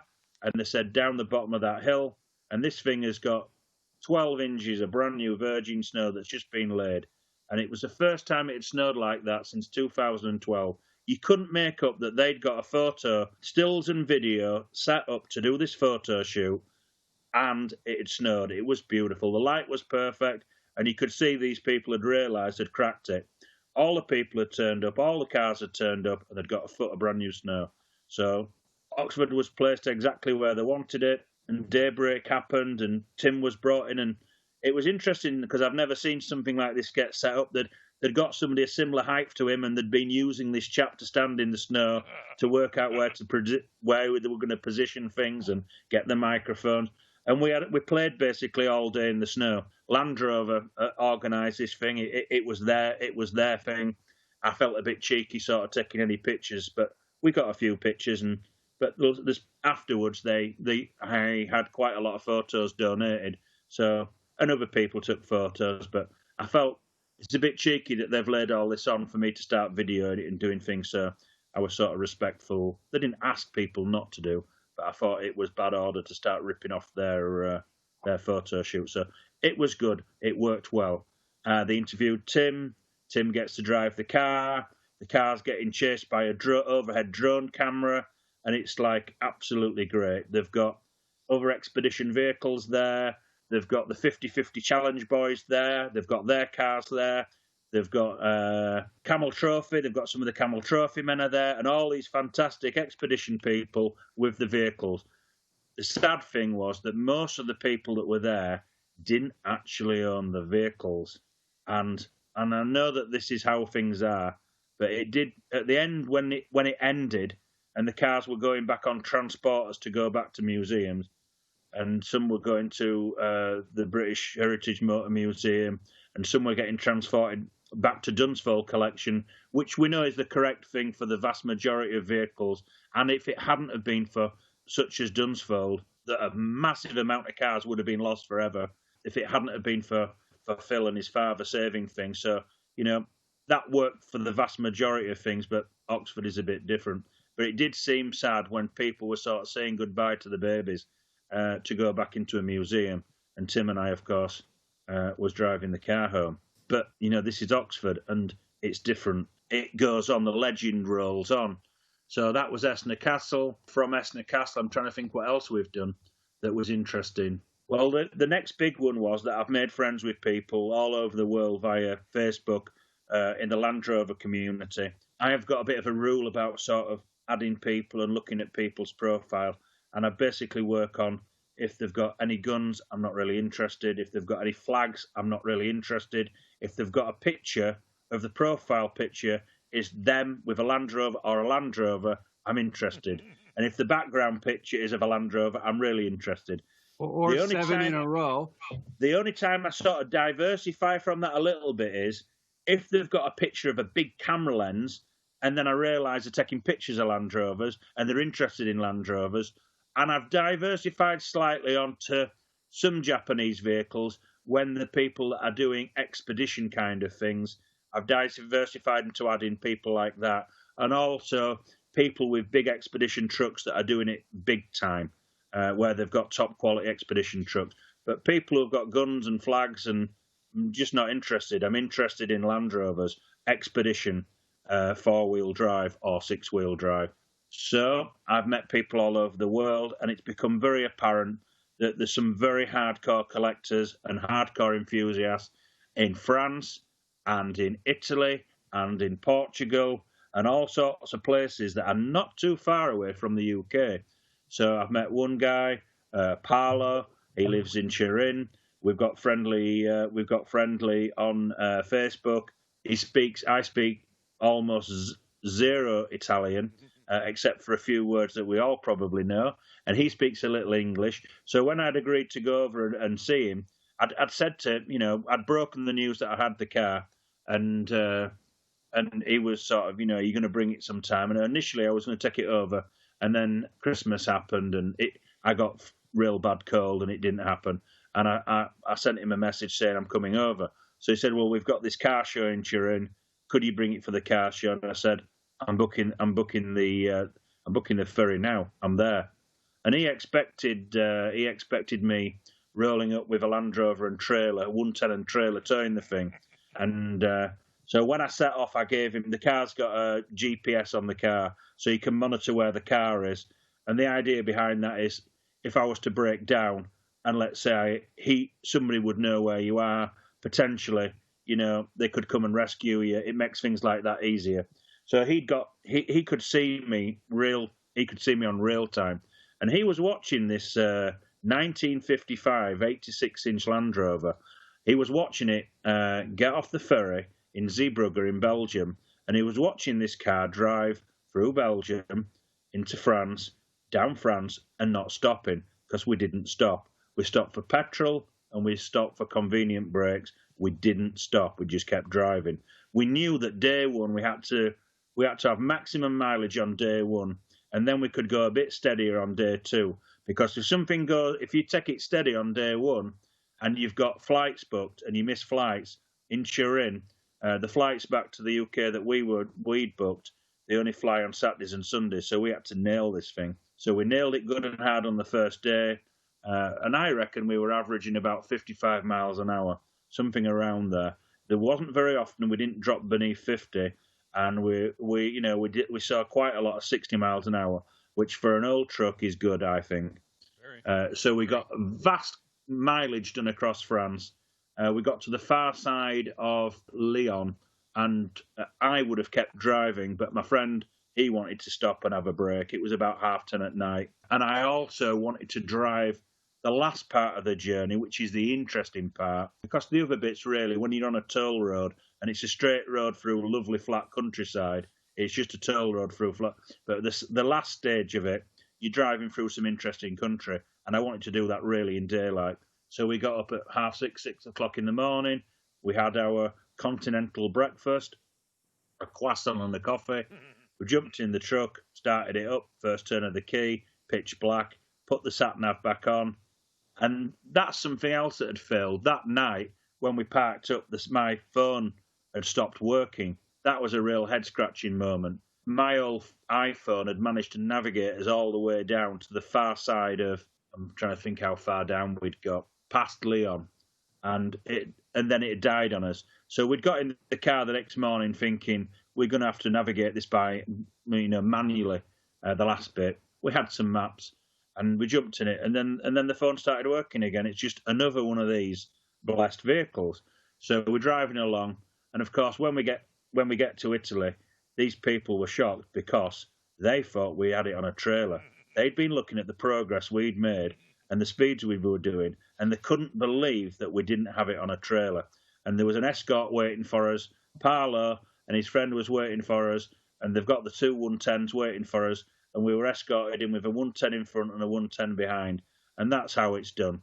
You meet people from a different country you've never met before. Yes. They're waiting at the side of the highway. You shake hands. Not many words need to be said. You've got a Land Rover. I've got a Land Rover. You've got a Land Rover. Let's go drive. So we went driving. Just great. They found a nice hotel for us for the night.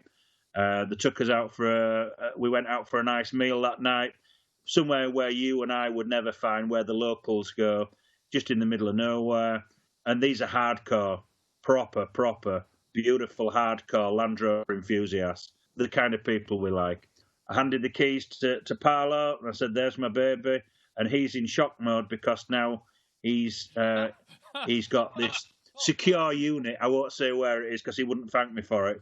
But he's got this secure unit where he keeps some of his toys. I didn't see all his secure units, but he showed me, obviously, the one where I left my car. And I handed him the keys, and it's like, all of a sudden, he's got the keys for Oxford off a total stranger's just giving him Oxford. And it's sort of like, it must have been a moment for him as well, because it's a big deal, He gave us a guided tour around Turin, and then we went to an automobile museum, and we looked at some really interesting things in there. There'd been an Italian explorer who'd had a series Land Rover. He'd had it all tricked up. We went and looked at that. That's in the museum. And then I was amazed to find out that the car show was actually at the former Fiat factory in the middle of Turin, the one that's got the racetrack on the roof. So that's been an iconic factory that I've always looked at. I've always admired it. So I was pleased to know it was there. We jumped on the plane. We flew back home, came home. And then, of course, Paolo did the works. He writes for magazines and he's linked with all these people. And they just take the car over and they just look after the car, polish it up. They made a video, a very good video, but it's in Italian. So unless you know Italian, it's the only words you can understand are Land Rover enthusiast, Adam Bennett, and a few words like that. I think they might have said Yorkshire a few times. But apart from that, I don't understand anything they're saying. But they've made a video of the car, DVD of the car, should I say, and it's been it was in one of their newspapers, which Paolo said he thinks it's the first time that a Land Rover like this has ever been in a newspaper in Italy. It's not a Fiat or a Ferrari, it's a Land Rover, and an old Land Rover. And then it was in about 3 magazines over there, and it was on their stand, on their Land Rover Owners Club stand at the show, and they had hundreds of people come to look at the car. And I said to him, this is a hands-on car. Encourage people to sit in it. Encourage people to have the photographs in the car. If they want to touch it, they're allowed to touch the car. It isn't a problem. Don't stop people sitting in the car. It's absolutely fine. So that happened, and people changed the profile pictures on Facebook with them sat in the car with their arm out of the window, and it's good. It makes it worth the drive down there when people have enjoyed it. They managed to get a big board printed, and it was the picture of when the car is driving underneath. No, it's when the car's driving in the desert. That picture when it's driving in the desert, and it's got like a bit of sand kicking up from the back of it. And they've got a big one of these printed on plastic, and all the visitors who saw the car signed it. And it was a really nice touch when it came back with that. And then what else have we been doing? I don't know. Well, what's the where future? Else are we going? What do you plan What's to the do? what, sorry? What's the future? The future, the near future is France. I've also been involved with Classic Land Rover magazine. I've made friends with Classic Land Rover magazine. They run a fantastic story. I told them they're friends with Ben from Blackpaw. They run features for him. And I'd said to them, I've not met them before. I'd like to meet them. Let Peter Galloway do his thing. The moment he's finished doing his thing, they can do whatever they like with the car. They did a massive one on the car. They run a great story. They did a front cover. And I got Tim, Nigel Newbury, and I got Pat Murphy back in the truck. And they drove it round the field. The local television people turned up. The local radio people turned up. And that was a really good day. So, what's the future? Classic Land Rover are now friends of mine. They've got some really good people there. A chap called John Carroll. They've got a young lady who works there called Vicky Turner. Through Paolo in Italy, you get the knock-on effect, which is Paolo said, "Are you going to the car show at France?" So I said, "Too right, I'm going. I get an invite, I'm going. If I don't get an invite, I'm gate crashing." So he says, "Great, come to this thing in France. This is who you need to speak to." So then the idea came around of, instead of me taking it to France, handing the keys over again, and handing the keys over to Classic Land Rover magazine, and I came up with an idea and a suggestion which they've embraced, which is I give the keys to Vicky Turner. She puts together an all-girl team, 3 of them, and 3 ladies are going to drive the car from my house to the car show in France, have a holiday, and drive the car back. So by the time this podcast is out, hopefully that's happened and it was successful, and they had a great holiday out of it. Excellent. So that's one's coming up. The next one that happened was this Facebook infrastructure of friends that are Land Rover hardcore enthusiasts. One of the chaps in Portugal, Ben, who built the truck, had emailed some pictures in on his way to Peterborough show, and he just, off the back of his iPhone, snapped a couple of pictures of the car and sent it into this Portuguese magazine. And they run another front cover of the car just off a photograph that he'd snapped off an old iPhone. Unbelievable. You couldn't make it up. The picture looked fantastic. One shot, not 1,000 shots. He just did one click of the camera. He emailed it in as a suggestion for a story. They ran a massive story and put it on the front page. I looked at it and I thought, what a wonderful thing they've done. And they've not even seen the car. I thought, I've got to rectify this. So I contacted my Portuguese contact. I said, I'm bringing the car to Portugal. When do you want it? He says, we've got a show 1st, 2nd and 3rd of June. He said, would you really bring the car? I said, you put it on the magazine. You've done your bit. Now I'm going to do my bit. So we're coming down. So we booked him for this showing on the 1st, 2nd and 3rd of June. So that's going to be a big one. That one means us we're sailing from Portsmouth to Santander in Spain. So that puts us very near to Southampton. Southampton is where Sally lives, who was a female member of the 2nd expedition to Ascension. So we're going to hook up and meet Sally. She's in her 80s. She can't wait to see the car again. That's Sally Stonehouse. And there's various other people we're going to meet when we're down there. BB, who unfortunately died, I never got to meet BB. His son, Chris Barrington Brown, he lives in Southampton. So we're going to call in and meet him as well. So we're going to meet a few people down there. I've got another chap that I've met via Facebook again that's a Land Rover enthusiast. He was planning on driving down to Spain and into Portugal. So he's coming along for the ride in his Series 1. So there's 2 of us going down so far. So that's Portugal. After Portugal, we are at the National Series 1 rally at Anglesey. We're booked to go there. We're going to take the RV down.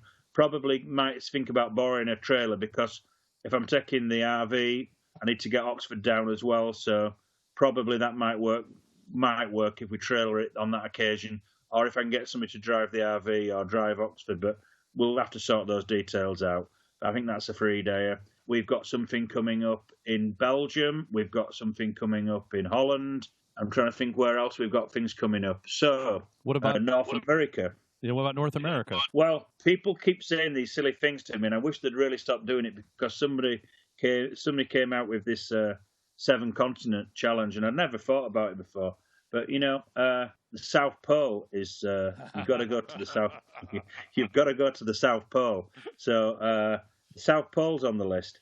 I'd like to take the car back. In fact, not like the car's going to go back to St Helena, and what I'd like to do is I'd like to take the car back to Ascension, and I'd like to then take the car back to St Helena. However, I understand from Bruce Salt from St Helena that they've now banned petrol, and petrol vehicles are now banned on Ascension. So taking it there, unless I can get some kind of an exemption, you're not going to be able to drive the thing. So Bruce says, why would you want to bring the car back to St Helena? All the time it got to, and all the effort people went to get this thing off this island, and you wanted to bring it back here? What for? I said, well, it just feels right. It feels like it lived there from 1977 to last year. It lived there for 40 years, and it was, apart from being towed, it's never driven under its own steam. I said, it has to go back. And whether somebody flies out there to drive it, or whether you drive it, it has to go back there. So, St Helena. You have the container. Victory lap. A victory lap, absolutely. Of what, sorry? You have the container. I have the container. But, yeah, that's a good idea. We need to give you some podcast stickers before you start doing that kind of stuff. Well, you should put some in the post, and I'll stick them on the car. We're slowly collecting stickers from people that are good causes. We're not going to cover the car just for the sake of covering it. No. But the car did run stickers. It ran Dunlop, and it ran Brook Bond Tea, and it ran all sorts of stickers for people who'd sponsored it first time. So anybody now that's sort of friends of Oxford, we put the sticker on. That's good. We need to give you some to distribute as well, because we have listeners. We like to say we have listeners on 6 continents, and we really need Antarctica to complete the deal. So if you go to the South Pole, we need a sticker stuck to something at the South Pole. Well, I'm looking for. I think the South Pole one is something that's going to happen, but the South Pole one really, that's looking like some kind of sponsorship cost. That's going to cost money. When I was talking to the person that floated the idea, I said, well, how do you get them there? So he said, well, realistically, they're flown out there. And I said, how much does that cost? And there was just sort of a bit of a silence. But yeah, if you have to ask, you don't want to know. That car's got to go there, and it's got to go to America. There's no question about it's got to go to America. Well, I'd like to go on record as offering logistical support for the North American leg of your journey. And there's a great show that I think would embrace the truck. It's called the Pittsburgh Vintage Grand Prix.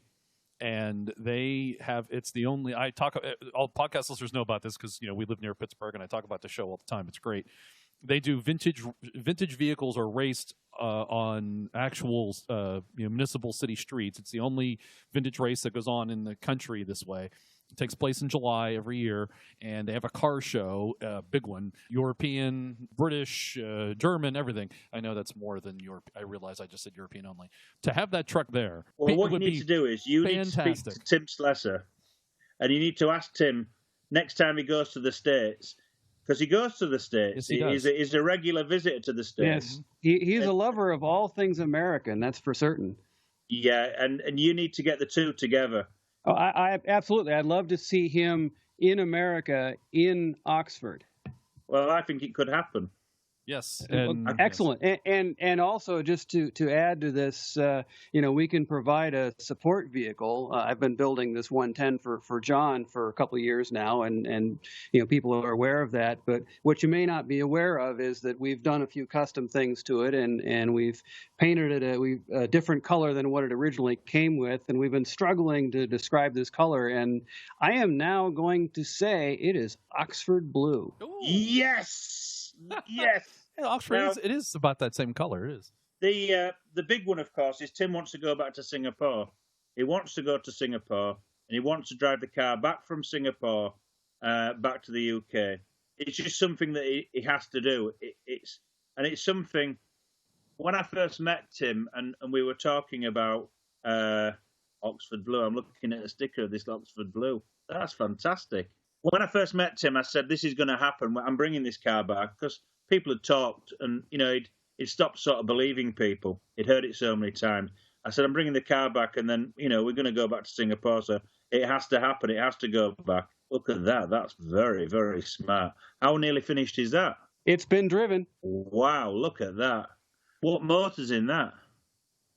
200 TDI.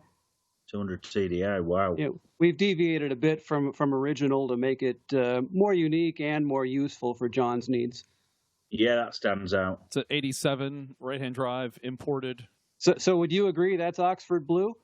Yeah, that'll do. That's absolutely fine. I like it. It's great. That's the story we're going to stick with. I like it. What you need to do is you need to become official patrons of SNX 891, and I need to get you some stickers so you can stencil on the front doors. Oxford and Cambridge. Yeah, done. Let's do it. We can make vinyl transfers up for that. Yeah. I know people. I've got a guy, and what he did was he does the vinyl and he also does the stencils, and you need to, it's official. You're officially allowed to put it on. I'm sure Tim won't mind. Tim has called us friends already, so I feel very honored. I feel very honored. Yes. Well, he likes America.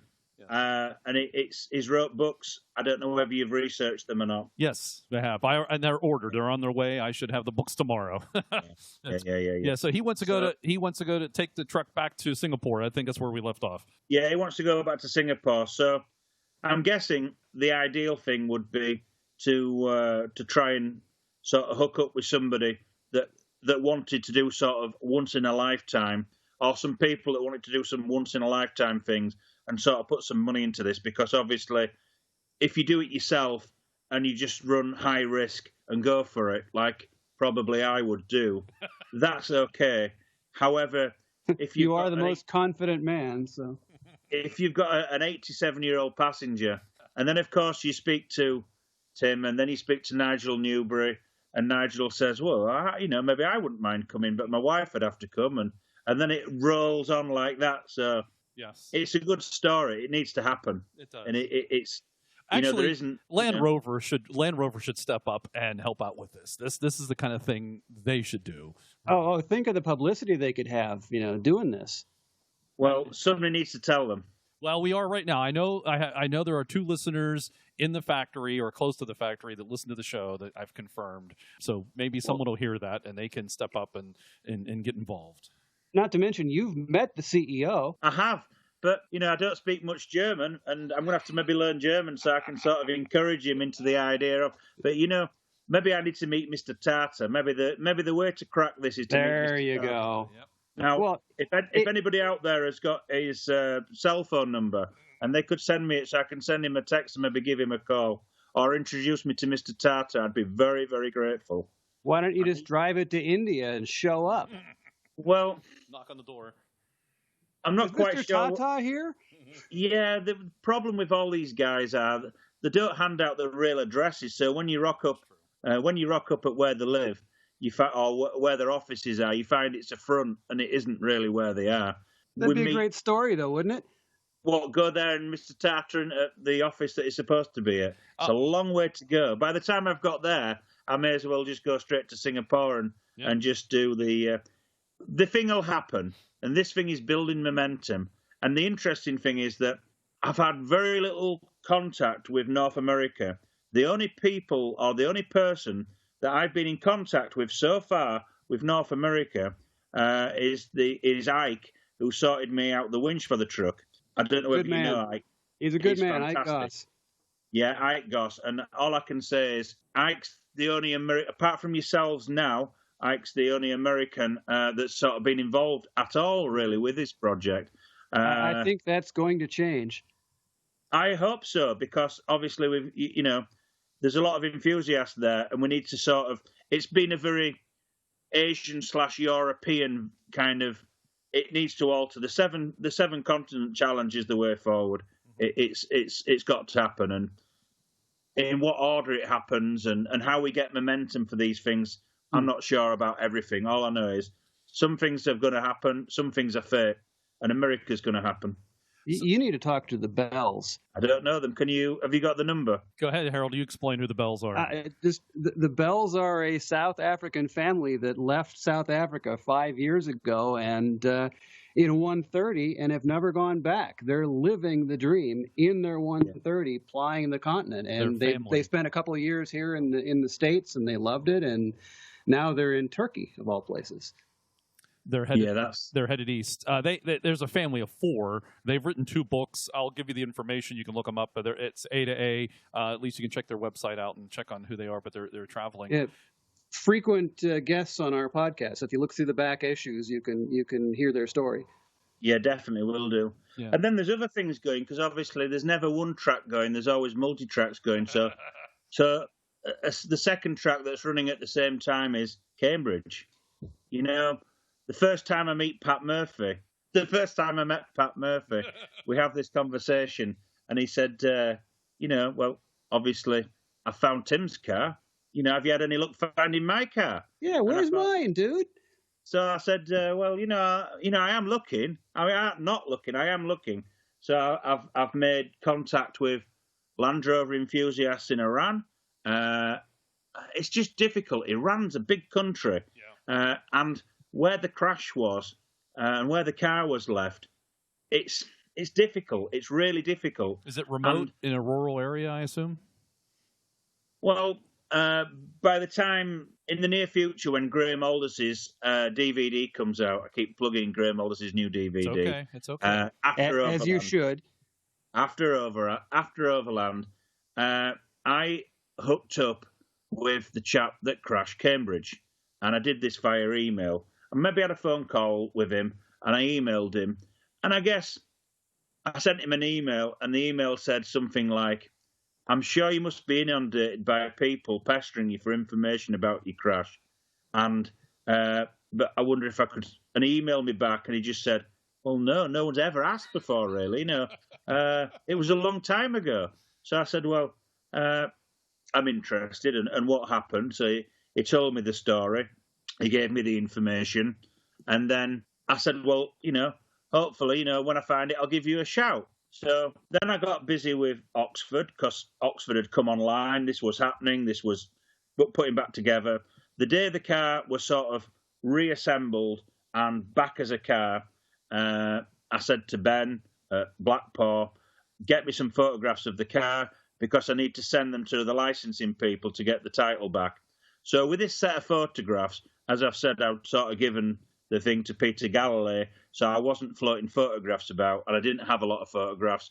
Like, I had construction photographs, but I didn't have front, side, back. So I had to have front, side, back for the licensing people. So I forwarded the front, back, and rear photograph of Oxford, and I forwarded them to the gentleman that had crashed Cambridge, and I said, "Oh, just to let you know, I found Oxford, and she's back on the road." And just to let you know that I haven't forgotten about Cambridge, and maybe we can meet up sometime. And within milliseconds, I got this email reply saying, where on earth did you find Oxford? It looks like it's been in a swamp for 40 years. Well, of course, the outside does look a bit ropey, because obviously it's lived on a hillside for 40 years. So, and it's never been, when the car was laid up, it was never repainted. There was no need to paint it.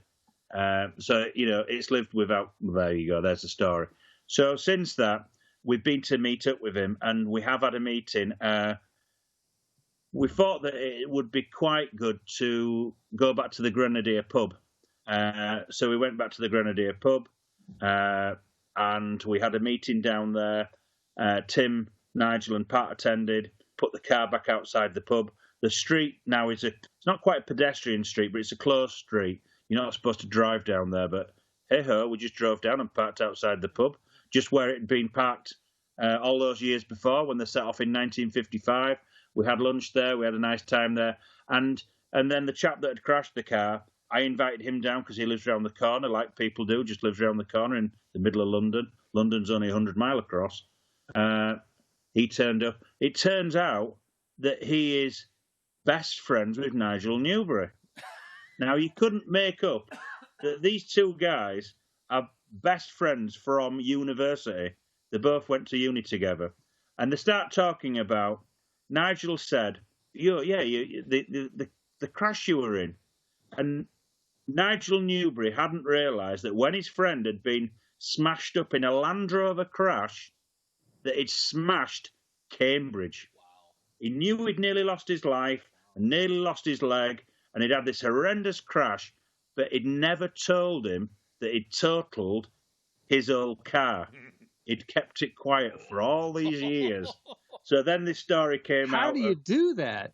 I don't know, but I sat in the corner of the pub and I got my iPhone out. I wiped the lens and I managed to get a photograph of them talking informally and I could hear this story unrolling, and I just thought, if people all over the world could hear what I'm listening to now, it would have been rude to video them. I got one little quick photograph of how are you doing, where have you been, what have you been doing, and I didn't realise the car you'd crashed all them years ago was my bloody car. It was tremendous. Wow. Being a fly on the wall in that pub and listening to that conversation was absolutely tremendous. Have you made headway then to locate? Do you have a person in Iran that's I've actively got searching? Contacts in, yeah, well, as per usual, I try and make as many good contacts as I can. I've made some contacts in Iran. Everybody's been super helpful, and then there's down parts to this, which are in the UK. The UK government is running a scrappage scheme to get old cars off the road. I don't know whether they're doing that in America, but certainly in Europe, they're doing these scrappage schemes where they're trying to get dirty old cars off the road and scrapped and replaced by eco-friendly cars. Right. We did that 10 years ago. It wasn't nice. No, well, they're doing it in the UK, and that was probably 10 years ago, and they've done it in Iran.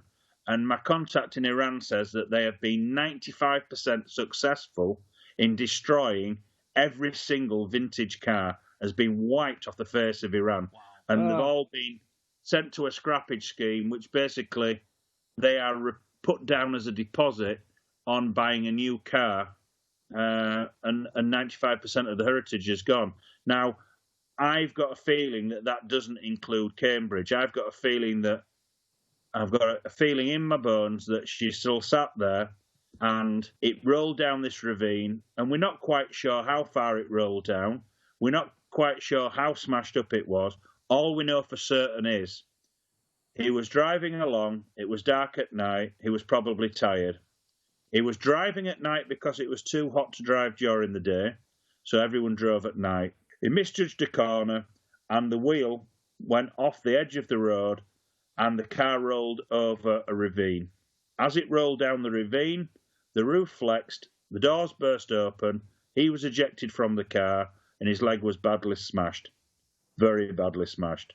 The car landed bottom first, and the headlights of the car, and at least one headlight, if not both headlights, were still operational on main beam with a battery. And until the battery was flat, those two lights went straight up in the air because the car had landed like on its bottom. And the two headlights shone up in the air like two searchlights until the battery was flat, and that's how he was found. If that hadn't have happened, he'd have bled to death. Wow. They would never have found him. And he was recovered by a man. Well, I'm not going to say too much because it will spoil Graham's story, but it's very interesting. And he opened up, Graham made a fantastic interview where he asked him all the questions. He answered all the questions honestly about the trip and what had happened. And I haven't seen it all. I've only seen bits of it. I drove the car back and left them to do their filming. It was a very strange thing.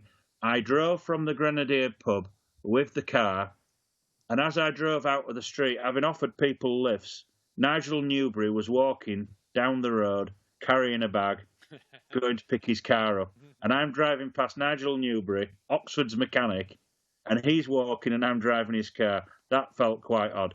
But we've done good things, and I've been to Nigel's house. I've stayed over there once. Him and his wife, fantastic people. They live in the Yorkshire Dales, and a couple of weeks ago, the Land Rover Series 1 Owners Club were holding one of their drives around the countryside. Well, not round the countryside. It was specifically round the Yorkshire Dales, And I contacted Nigel and said, "Do you fancy coming?" And he says, "Absolutely." So Nigel Newbury was back in his car again, driving around the Dales. Nice. And that was very, very interesting. He had a drive of the car. Amazing. Absolutely amazing. So and I saw some pictures you'd posted on Facebook of him reading a map while you're driving. That was fabulous. I've got Nigel Newbury map reading for me in his car, driving up an English mountain. So it's not that tall, but it's tall for England, on a rough, bumpy road covered in snow. And then no one can get through. There's a snowdrift, and we all had to get off the mountain. And the road was bumpy, but just off-road bumpy, what we used to. And he said, "Adam, do you think the car's going to be okay? Will you need to check underneath it? Do you think anything's broken?" So I said, "Everything's going to be fine." He said, "I've got to tell you," he said, that this is the bumpiest road that I've ever been on in my life. He said, "We drove all the way to Singapore and back," he said, "and none of the roads was like this, and not even driving through Burma." And that came directly. So I told Tim Slessor the story. I said, "Well, Nigel's burst my bubble and is, of the dream of first Overland." And he said, that we've been on a rougher road today than what it was like back then. So he said, Tim thought for a minute and he said, "Yeah, well, that might be the case," he said, "but the one thing that's different is you weren't far away from anywhere, where when we did that, we were a long way from everywhere." So he said, "The road might not have been as badly going, but it was a long road and we were a long way from home." And I thought, yeah, absolutely. Pioneers of expedition in four-wheel drive vehicles. Absolutely. There you go. Absolutely. You've mentioned, Nigel, Henry, BB, Pat, and Tim. Is Adrian still around, and has he... No, there's only three of them still around. Okay. Pat Murphy, he was in the Cambridge team, in the Cambridge car, and Nigel and Tim, unfortunately, there's only 3 of the 6 left. And out of the second expedition, there's only 2 people sort of left from the second expedition when the car went to Ascension. The second expedition that Cambridge went on, where she was lost, all 3 of them are still alive. And I've only spoken to one, the chap that was driving it when it crashed. The other 2 weren't in the car when it crashed, but all 3 of them are still alive. These are amazing people. These are really interesting people, and it's privilege when you speak to them. People that drove the car back in the 1950s. It's a real privilege to speak to them. And it's even better when you can get them in the car and take them for a drive in it. That's even better. The other way to look at it, though, is that you say that there's only 3 of them left. But if Nigel's around, that at least means that 100% of the actual Oxford men on the expedition are still around. Yeah. So 3 men per car. Tim, BB, who's passed away unfortunately, and Nigel Newbury with a crew that were in Oxford. Right. He was the token Oxford man. Yeah, he was the token Oxford. All the rest was from Cambridge. That's right. Right. And the story. The story has, people sort of exaggerate stories and people make, add things and things like this. But when you speak to them, it's word for word correct. He did well in his exams. He had a decent room because of this. Because he'd got a decent room, the people that ran the expeditions asked if they could use his room to hang out. He said yeah. Because they were borrowing his room, they made him the president of the Expedition Society or whatever it was. Of course they did. It's just how the story, and it's exactly, nothing's been added, nothing was taken away. And then one day they come to him and they say, "We need to find a token man." And he thinks, well, I could do that. And it's just like when BB tells a story about, could you go away and look for somebody that could do photographic work? And he says, honestly, I can do this, Yeah, I've looked and I can't find anyone, but I'll do it for you, kind of a thing. But tremendous people. They are. Absolutely. Absolutely. Adam, we've been talking for a long time. I think you've covered a lot of this, but I do want to spend a few minutes finding out about where you come from and how do you get into Land Rovers and why do you bleed green? Because clearly you bleed green. And I know I'm sure I'll just ask the question, and 20 minutes later you'll be done talking, right? I think he is a human green oval. He is a human green oval. So Land Rovers, okay. I come from Leeds in the north of England, and all my family were in the automobile industry, mainly accident stuff, salvage, car repairs. Everybody, just about everybody in the family worked in this kind of industry. So as a child, I was brought up watching wrecks getting mended and seeing all the things, cars cut and shut and joined together, and all the kind of things that went on in the 70s. My brother-in-law, he diversified from being a general garage that serviced vehicles. He diversified from that to a specialist Land Rover garage, probably in the early 70s. His name's Paul Blackburn, and he set up a garage called PRB Services. PRB Services specialised in military surplus Land Rovers. So all my young life was brought up with my sister and her husband, who had all these cool lightweights and cool Series 1s. So from a young age, it's just normal behaviour to have 40 Land Rovers to sort of look at and stroke and touch and drive round in and watch getting mended. In your front garden. You had a proper upbringing, let's say. Yeah, correct. A correct upbringing. Yeah, my brother-in-law's a down-to-earth. Is a bloke, and he's just a nice man, probably a ruthless businessman, but his passion was Land Rovers. So he would go to the military sales in the 1970s in Germany when the Cold War was on, and they had these massive stocks of vehicles, and he would drag back dozens and dozens and dozens. He could tell you stories about vehicles that he's owned, and unbelievable stories and memories. When the party closed down in Hong Kong and they had to bring everything out to come out of Hong Kong, nothing got left behind. Everything was stripped out of Hong Kong. He went over there, he flew over there, and he basically pulled out all this Land Rover stuff and all this equipment of Land Rovers out of Hong Kong. He could write a book on this, the photographs and the memories and the stuff he's got. He retired about 13 years ago out of the car trade, but, he's still passionate about Land Rover. So I've had that going, and I've had that going. And then, of course, you get to the age where you want a car. My brother was interested in Volkswagens, and he had the Volkswagen Beetles, and he had the vans. So I've got I've got my brother doing that, and I've got this big interest in air-cooled Volkswagens. And then I've got my brother-in-law doing this other thing with 4x4 Land Rovers, and I'm sort of juggling the two at the same time. So your brother is the black sheep of the family. Yeah, that's right. Yeah, he had he's the air-cooled man. Not so much now. There's one in every crowd. Yeah, he drives the Audis now. Yeah, he's not doing the air-cooled things anymore. So my dad went to a sale, and in the sale, I guess I'd be about 13 or 14. I was really interested in all this kind of stuff.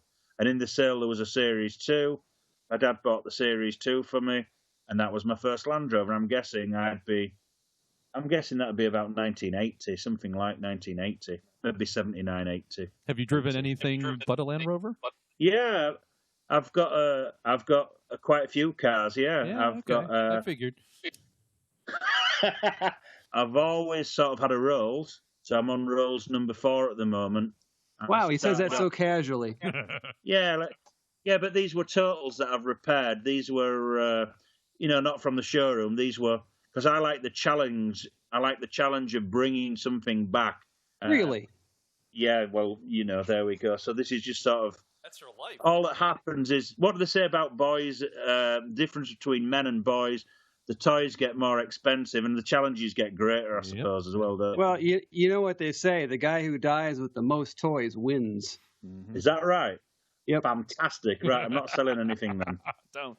No, don't. Not at all. Not at all. Adam, I don't know. I mean, I think we could continue for hours on end. So you have an open invitation to come back on the show anytime to talk about nearly anything. For as long as you want. Clearly, there's no need for us to worry about asking you any questions to prod you along, because clearly you won't need any prep time. You don't need any prep. Why do you get people that need a bit of prodding and poking? Sometimes. Wow. There are, and sometimes there are some folks that they're like, well, what do you want to talk about? What is it? So sometimes, not all the time, but there are some people who do. I think the problem is they don't know what we're doing, and even though we've been doing this for a number of years and we're available on the internet, and you kind of see what it is, you can listen to what it is. I don't think folks really understand what a podcast is or what we're doing, and Tim had a little trouble with that. Tim wasn't sure, and we just ended up calling him randomly because I tried to set up a time with him, and then we just ended up calling him at randomly, and he picked up, and he's like, sure, and off he went, and just which is great. We had a great conversation. Fantastic. But it's anyways. But the point of all that is, thank you for coming on the show. Thank you for asking me. Thank you for talking. Now I'm going to tune in because I've not watched one of your podcasts yet, so I need to. I've not even looked at the website yet, so I need to do that. You do need to do that. I will, when we're done, I'll get an address and I'll send you a bunch of stickers. So you can, if you put them anywhere, I will be honored. We will be honored. They don't even have to, as long as you get it, you don't have to stick it on Oxford, but if it's near it, that's enough for us. I'm going to clean a special place for one of your stickers, don't worry. You don't need to do We that. could give him one of our window clings and it wouldn't even have to be stuck on permanently. That's a good idea. That's very possible. I give him special ones. Now, really, that truck should not be marred by, I think, leave it in its patina state and the way it is. You've done the right thing with that truck. I mean, if you put a sticker on there and it's ours, I mean, that's a great honor. You don't have to do that, and I'm not asking it. But we'll see. Yeah, we'll see. But if you do, I want a picture. So. And I think we need to give him some stickers to hand out because wherever that thing stops, we need a sticker and a picture of the sticker wherever it is it might be. Well, and now he can refer folks when the show finally gets posted. He can refer folks back to the show if they're like, "What's the story?" Come listen to the show. It's now been recorded for posterity, and you can get the whole story. I'm a firm believer that wherever possible, as many people as possible need to record and save as much as possible. Because when it's gone, and that's all there is to it. Absolutely. So I completely do it while agree. you can. Exactly. And for our listeners that are not familiar, you do have a Facebook page for the Oxford truck. Can you let folks know where that is and what they might find on that page? Yeah, so it started off Friends of SNX 891 First Overland, and then I decided that although Friends is it started off with just a few people, and then it snowballed into a few thousand people. So then, obviously, it's more of a friend thing has moved on to now. We've now called it Legend SNX 891 First Overland. It's like a fan page. What you'll find on the Facebook page is you've got to ask to join, which is no big deal. If you've got a picture of a Land Rover on your Facebook page, then you're going to be added, no problem whatsoever. Or 7 of them, as the case may be. Yeah, absolutely. And then what you'll find then is that most people would usually post a picture of their truck and say, this is my truck. And some people have got really big fancy things, and some people have got just ordinary, basic, old, rusty things. It doesn't matter. We all say hello, or some of us might say hello, or just put a thumbs up if we're busy. And then somewhere down there, somewhere now and again, we keep having a poll about where people live, and that gives us an idea of where we're visiting. Because obviously, if we know that there's a lot of enthusiasts living somewhere, we want to go and visit them for definitely sooner rather than later. So we have a poll on that. We have a poll running about what other languages. I've just seen a picture of a very nice cat. That's my Series 3. That's an XMOD. It was in the British Territorials, and it served down in Cardiff, Wales, and I imported that also, and Harold worked on that one. So I had to show the picture while you're talking. Sorry to interrupt you, but you were talking about pictures. Yeah, that's drivable. That's distracting. I like it. I love it. So, so we have a poll on there about what languages First Overland should be rewritten in. Yes. What else is happening? Some things if people are making a DVD, or if some people are doing sort of the writing an article, they want to keep quiet. And then there's other things that are really interesting that we don't have to keep quiet about because it's something that I'm organising, and maybe I can say what I like because no one's going to tell me off because it's mine. So the new one that we're working on is it's become apparent that there are several hundred high-quality photographs of First Overland that have never been published. And I mean several hundred photographs. And they are photographs which I couldn't believe. one photograph, we could spend all night talking about what I've seen so far, but one photograph is in the story when it talks about Cambridge bending its front axle, and then the axle being stripped out and mended in Iraq, I believe, or was it Iran? Can't remember. On a lathe, they clamped it in a lathe and they managed to straighten it, and X, Y, Z, and the story goes on. There's a photograph of the man in the workshop and the axle stripped off the car, being straightened out. You couldn't believe it. There's photographs like the story about the half shaft bearings going all the time, and Nigel Newbury. There's a very iconic picture of him sort of wearing a very fit young man, wearing a pair of overalls, swinging a half shaft, trying to crack off a bearing off the half shaft. So there's that picture that's in the domain and everyone's seen. But the real story behind it is that half shaft bearings weren't glamorous. When they broke, it was in the middle of nowhere and they were struggling. And there's a picture, one of the pictures, bearing in mind there's several hundred, one of the pictures that I've seen is the back of Oxford with the back axle being stripped out and everyone looks soaking wet and miserable and they're fixing it at the side of the road. And where we're going with this is that we've now got the okay from the First Overland team to release the pictures, and in the very near future we're having a meeting with Chris BB, whose dad was BB, the photographer of the expedition. He's the custodian of the photographs at the moment. He's the man looking after his dad's pictures, but they're not his dad's pictures. They belong to First Overland. So the Tim, Nigel and Pat's photographs. We've discussed about, photographs, and I've said I'd like to get some of these in a book. So we've got the green light for a book. We're going down there very soon, and we are going to select as many photographs as we can, and I'm going to pay to have them reproduced into a book, and we're hoping, and the plan is so far, that they will be, if we've got a really interesting photograph, Tim's going to look through his diaries, because he's got his diaries still, and see if he can pull out the page that relates to that photograph, so we get a book, and on one side you've got an insert from the diary, on the opposite page, a full page with a picture on that's probably never been seen before. So in his handwriting, this would be? In his handwriting, which is probably, it's just sort of how he's done it. He's not nothing fancy. It's just his handwriting. He's got 3 diaries. Well, they're not diaries. He had 3 books, and basically he filled the 3 books in the process of doing First Overland, going there and back. So they are diaries, but depending on, they're not like a page a day. It's however many pages he needed for that day, right, or if he didn't need much. So he's still got the originals, and I've only seen a very short amount. But let's say you go somewhere with Tim Slessor, or you're doing something with Tim Slessor. You did a podcast with him. What you should have done is you should have said to him, so tell me, on this day, back then, what was you doing? He gets his diary, he opens it up, and he says, 62 years ago to the day, we were driving into Kathmandu. And then that is absolutely amazing. So this is getting put together, and it's going to cost a few pounds to put this together. Tim was worried about the cost, and I said, well, look, I'll sponsor the initial print.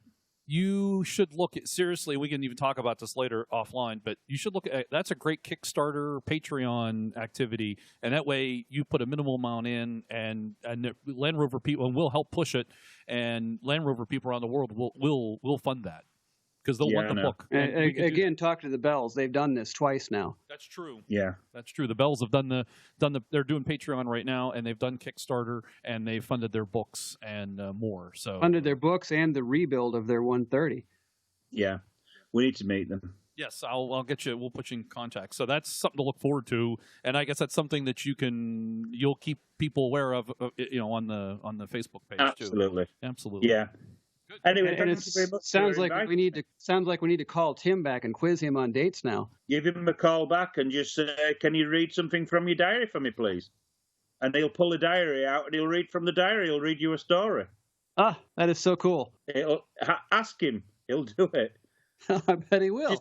just hope that that the day that 62 years ago to the day it was an interesting day, and they weren't just sort of sat doing nothing. Right. Well, because he says some of the days weren't that interesting. sure, of course. Well, that sounds like an interesting app. Randomly generate a date. This is a Tim thing. Some of the days weren't interesting, but every time I ask him what he was doing, he opens a diary and he says, 62 years ago today, we were the first car to drive into blah blah blah. The story about when the Indian engineers were blasting their way through, and they were the first car to drive into Nepal, was it? I believe so. Yeah. Something like that. Yeah. That rings a bell. Yeah. I think the Motorized. the engineering team. They were the that was first to putting the road- drive. Oh, sorry. They were the first motorized vehicle to drive under their own power, because there had been some cars that were disassembled and humped by people on the backs. Yeah. Somebody had put a car in front of them, but they'd watched the road get blasted. So realistically, they were there. The engineers were in front of them blasting the road, and they were driving behind the engineers. They were the first car to drive into Nepal. Yeah. End of story. Right. Exactly. Anyway, thank you. Thank you. Now, And if Adam, you'd like me back sometime, sort of give me a shout. this is amazing. This was amazing. We appreciate you taking the time. What you have done is amazing, and a big thank you. I'm going to say this on behalf of the Land Rover community, if I can speak for behalf of the Land Rover community. Thank you for doing what you've done to rescue Oxford. After I saw the first Overland for the first time, you do wonder what happened to the trucks. And you do see that Aldous says, well, they're missing. They're gone. And you're like, oh, really? No, they're not, because we know they're somewhere. And I will add at this time that we will have you back on the show when you recover Cambridge. We want that story. Thank you. Tim had another truck, and I think you're looking for his second Land Rover, are you not? I've traced it as far as it could be traced. And that one is lost so far? No, I know the fate of it. Oh, is that... Do you want to know now, or do you want to know next time? No, tell us now. Okay, so Tim came back from First Overland, and they Tim and BB immediately went on a second expedition, more or less immediately. The second expedition was to go back to Burma, I believe. And was it in search of elephants or rhinos? Yeah, it rings a I'm bell. not quite sure. Yeah. And that was in a Series 2. When Series 2s were first released, I believe Tim bought it. I'm not 100% certain. I don't think it was a Land Rover loan vehicle. I think he'd bought the thing. He did. He told us he bought it so he wouldn't be beholden to them. Yeah, that sounds right. It was his truck. I traced the truck back through Facebook again. I managed to find photographs of the truck on a forum. People who not realising what the truck was. And it had been converted into a hill climbing vehicle. Oh. It had something like 3 windscreen wipers and all these kind of mods done. Oh. And what had happened is the chap that owned the car had bought it as an old Land Rover. And over the years he'd modded it until it had ended up with a coil-sprung chassis underneath it. Oh. And basically all that was left of the original vehicle was probably some bits of bodywork and the title. And eventually he scrapped it. But over the years, the car had metamorphed into not a Series 2, but a coil-sprung vehicle. So there was nothing, almost nothing of the original vehicle left. Right. And that sort of stuff happens, and it's okay, happened, but it's just a shame to have it happen to this one. It happened, and I tracked the chap down, and I won't say his name on air because I know that he really, really wouldn't like that. But it turned out that his senior management at Land Rover. Ooh. And then he'd realised, What he did. years later, he'd realised sort of what had happened, and he was sad. And he wasn't overly. He wanted to have a conversation with me because I'd sort of not pushed him, but I'd wanted to speak to him. And if you keep ringing people up and leaving messages, eventually they're going to take your call just to get rid of you. And it was sort of a very short conversation of, the vehicle's gone. There is no vehicle. I'm really sorry, but I'm sorry because I'd still like to own it now, because of all the things. But there you go. And I said to Tim, I've got bad news for you, Tim. I've tracked the car down and it's gone. It's, this time it has gone. The only way I could manage to do this is if this man could remember what he's done with the old components that he'd pulled off it 30 odd years ago, and then we could maybe resurrect it. And it was Tim, for Tim, Oxford is his car, and the Series 2 was just a Land Rover. It was just something that they used because they needed a Land Rover. It wasn't the Land Rover. Right. It wasn't the first. It wasn't the first at anything. No, it was just a Land Rover that they'd used for business purposes a long time ago. And although they'd been here, there, and on this expedition, it was just a transport. It wasn't special. And really, the owner that ultimately modded that vehicle sounds like he didn't do it maliciously. He was unaware of its heritage. So, yeah. He didn't that know, sort of stuff happens. It happened, and if you go back far enough, people didn't realize what the value of everything was historically and financially. Right. Things. It's like when the war ended, and there were vast aeroplane graveyards with thousands of airplanes lined up. And you think about in your country, airfields full and strips in the desert full of planes, and they all got scrapped for aluminium for recycling. Well, you can imagine in the UK exactly the same thing was happening with Spitfires and with Lancaster bombers. Mm-hmm. And now, of course, all these have gone. Sometimes things have got to be lost before people realise what they've got left. There's a Lancaster bomber in Ontario. I have actually seen it. There's a nice air museum. Yeah. If you're an air museum or an aircraft person, that what's the Hamilton, Ontario has a Lancaster bomber. On that note, anyway, yes. Thank you for the invite, and anytime you want me back, just give us a shout. Absolutely, and you have an open invitation. I don't know if you travel, but if you come to the United States, you have an open invitation. Pittsburgh area, we'll take care of you. Especially if you bring that truck. Well, it'd be rude not to. I like that. It'd be rude not to. All righty then. Thanks, Adam. Really Let's make it happen. And thank you, sir, for what you've done for the truck and for the community. It is very much appreciated. Thank you very much. And that is the second part of our 5th anniversary of the Centresteer podcast. This was show number 61 for April 2018. I want to thank Pax for his continued production support, making us sound much, much better, I think, than we used to. Well, audio quality, maybe not in content. And thanks to Adam Bennett for joining us on the show again from York, England. Don't forget to check out his Facebook page to follow the Oxford Truck. Again, that is the Oxford Truck page on Facebook is Legend SNX891, a first Overland. He also has stickers, mugs, and pens available. I'll have a link to that on eBay in the show notes if you're interested in picking those up.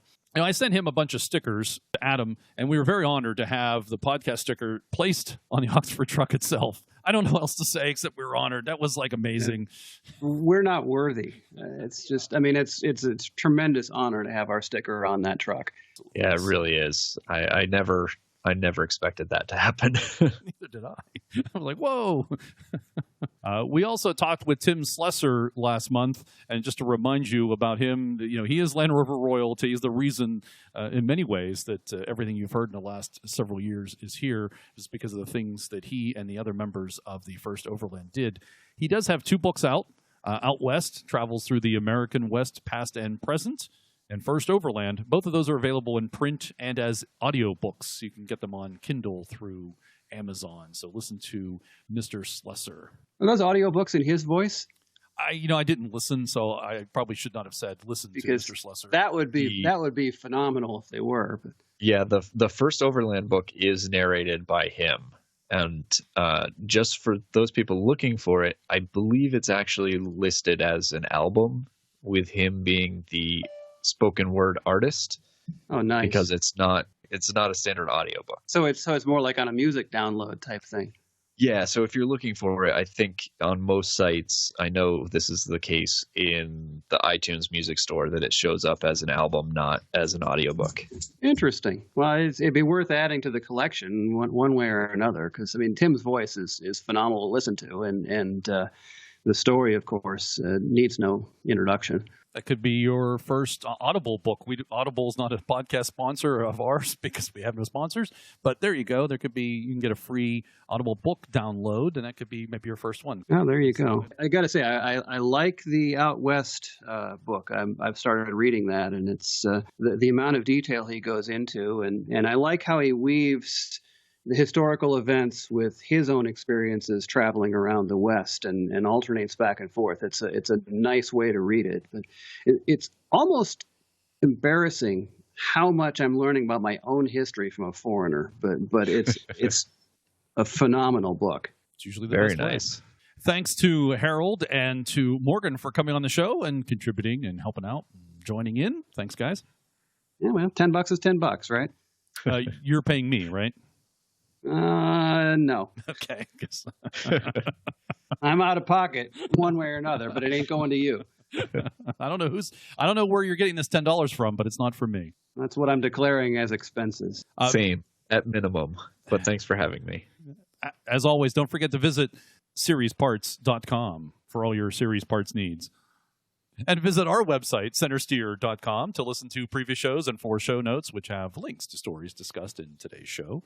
We're part of the 4x4 Radio Network, and I invite you to check out the other 4x4 related shows at 4x4radionetwork.com. You can connect with us on Facebook, Twitter, and Instagram. You can directly support the show at patreon.com/Centresteer. If you're not a subscriber to the show through one of the 9,000 million different podcast catchers and podcast apps out there, please do so.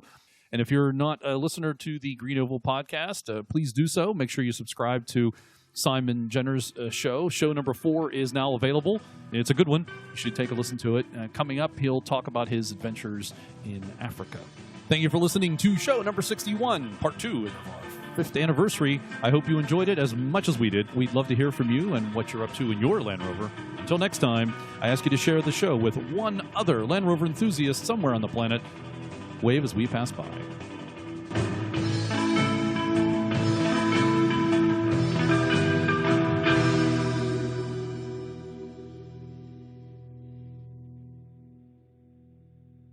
So the Rover gods have conspired to keep us talking.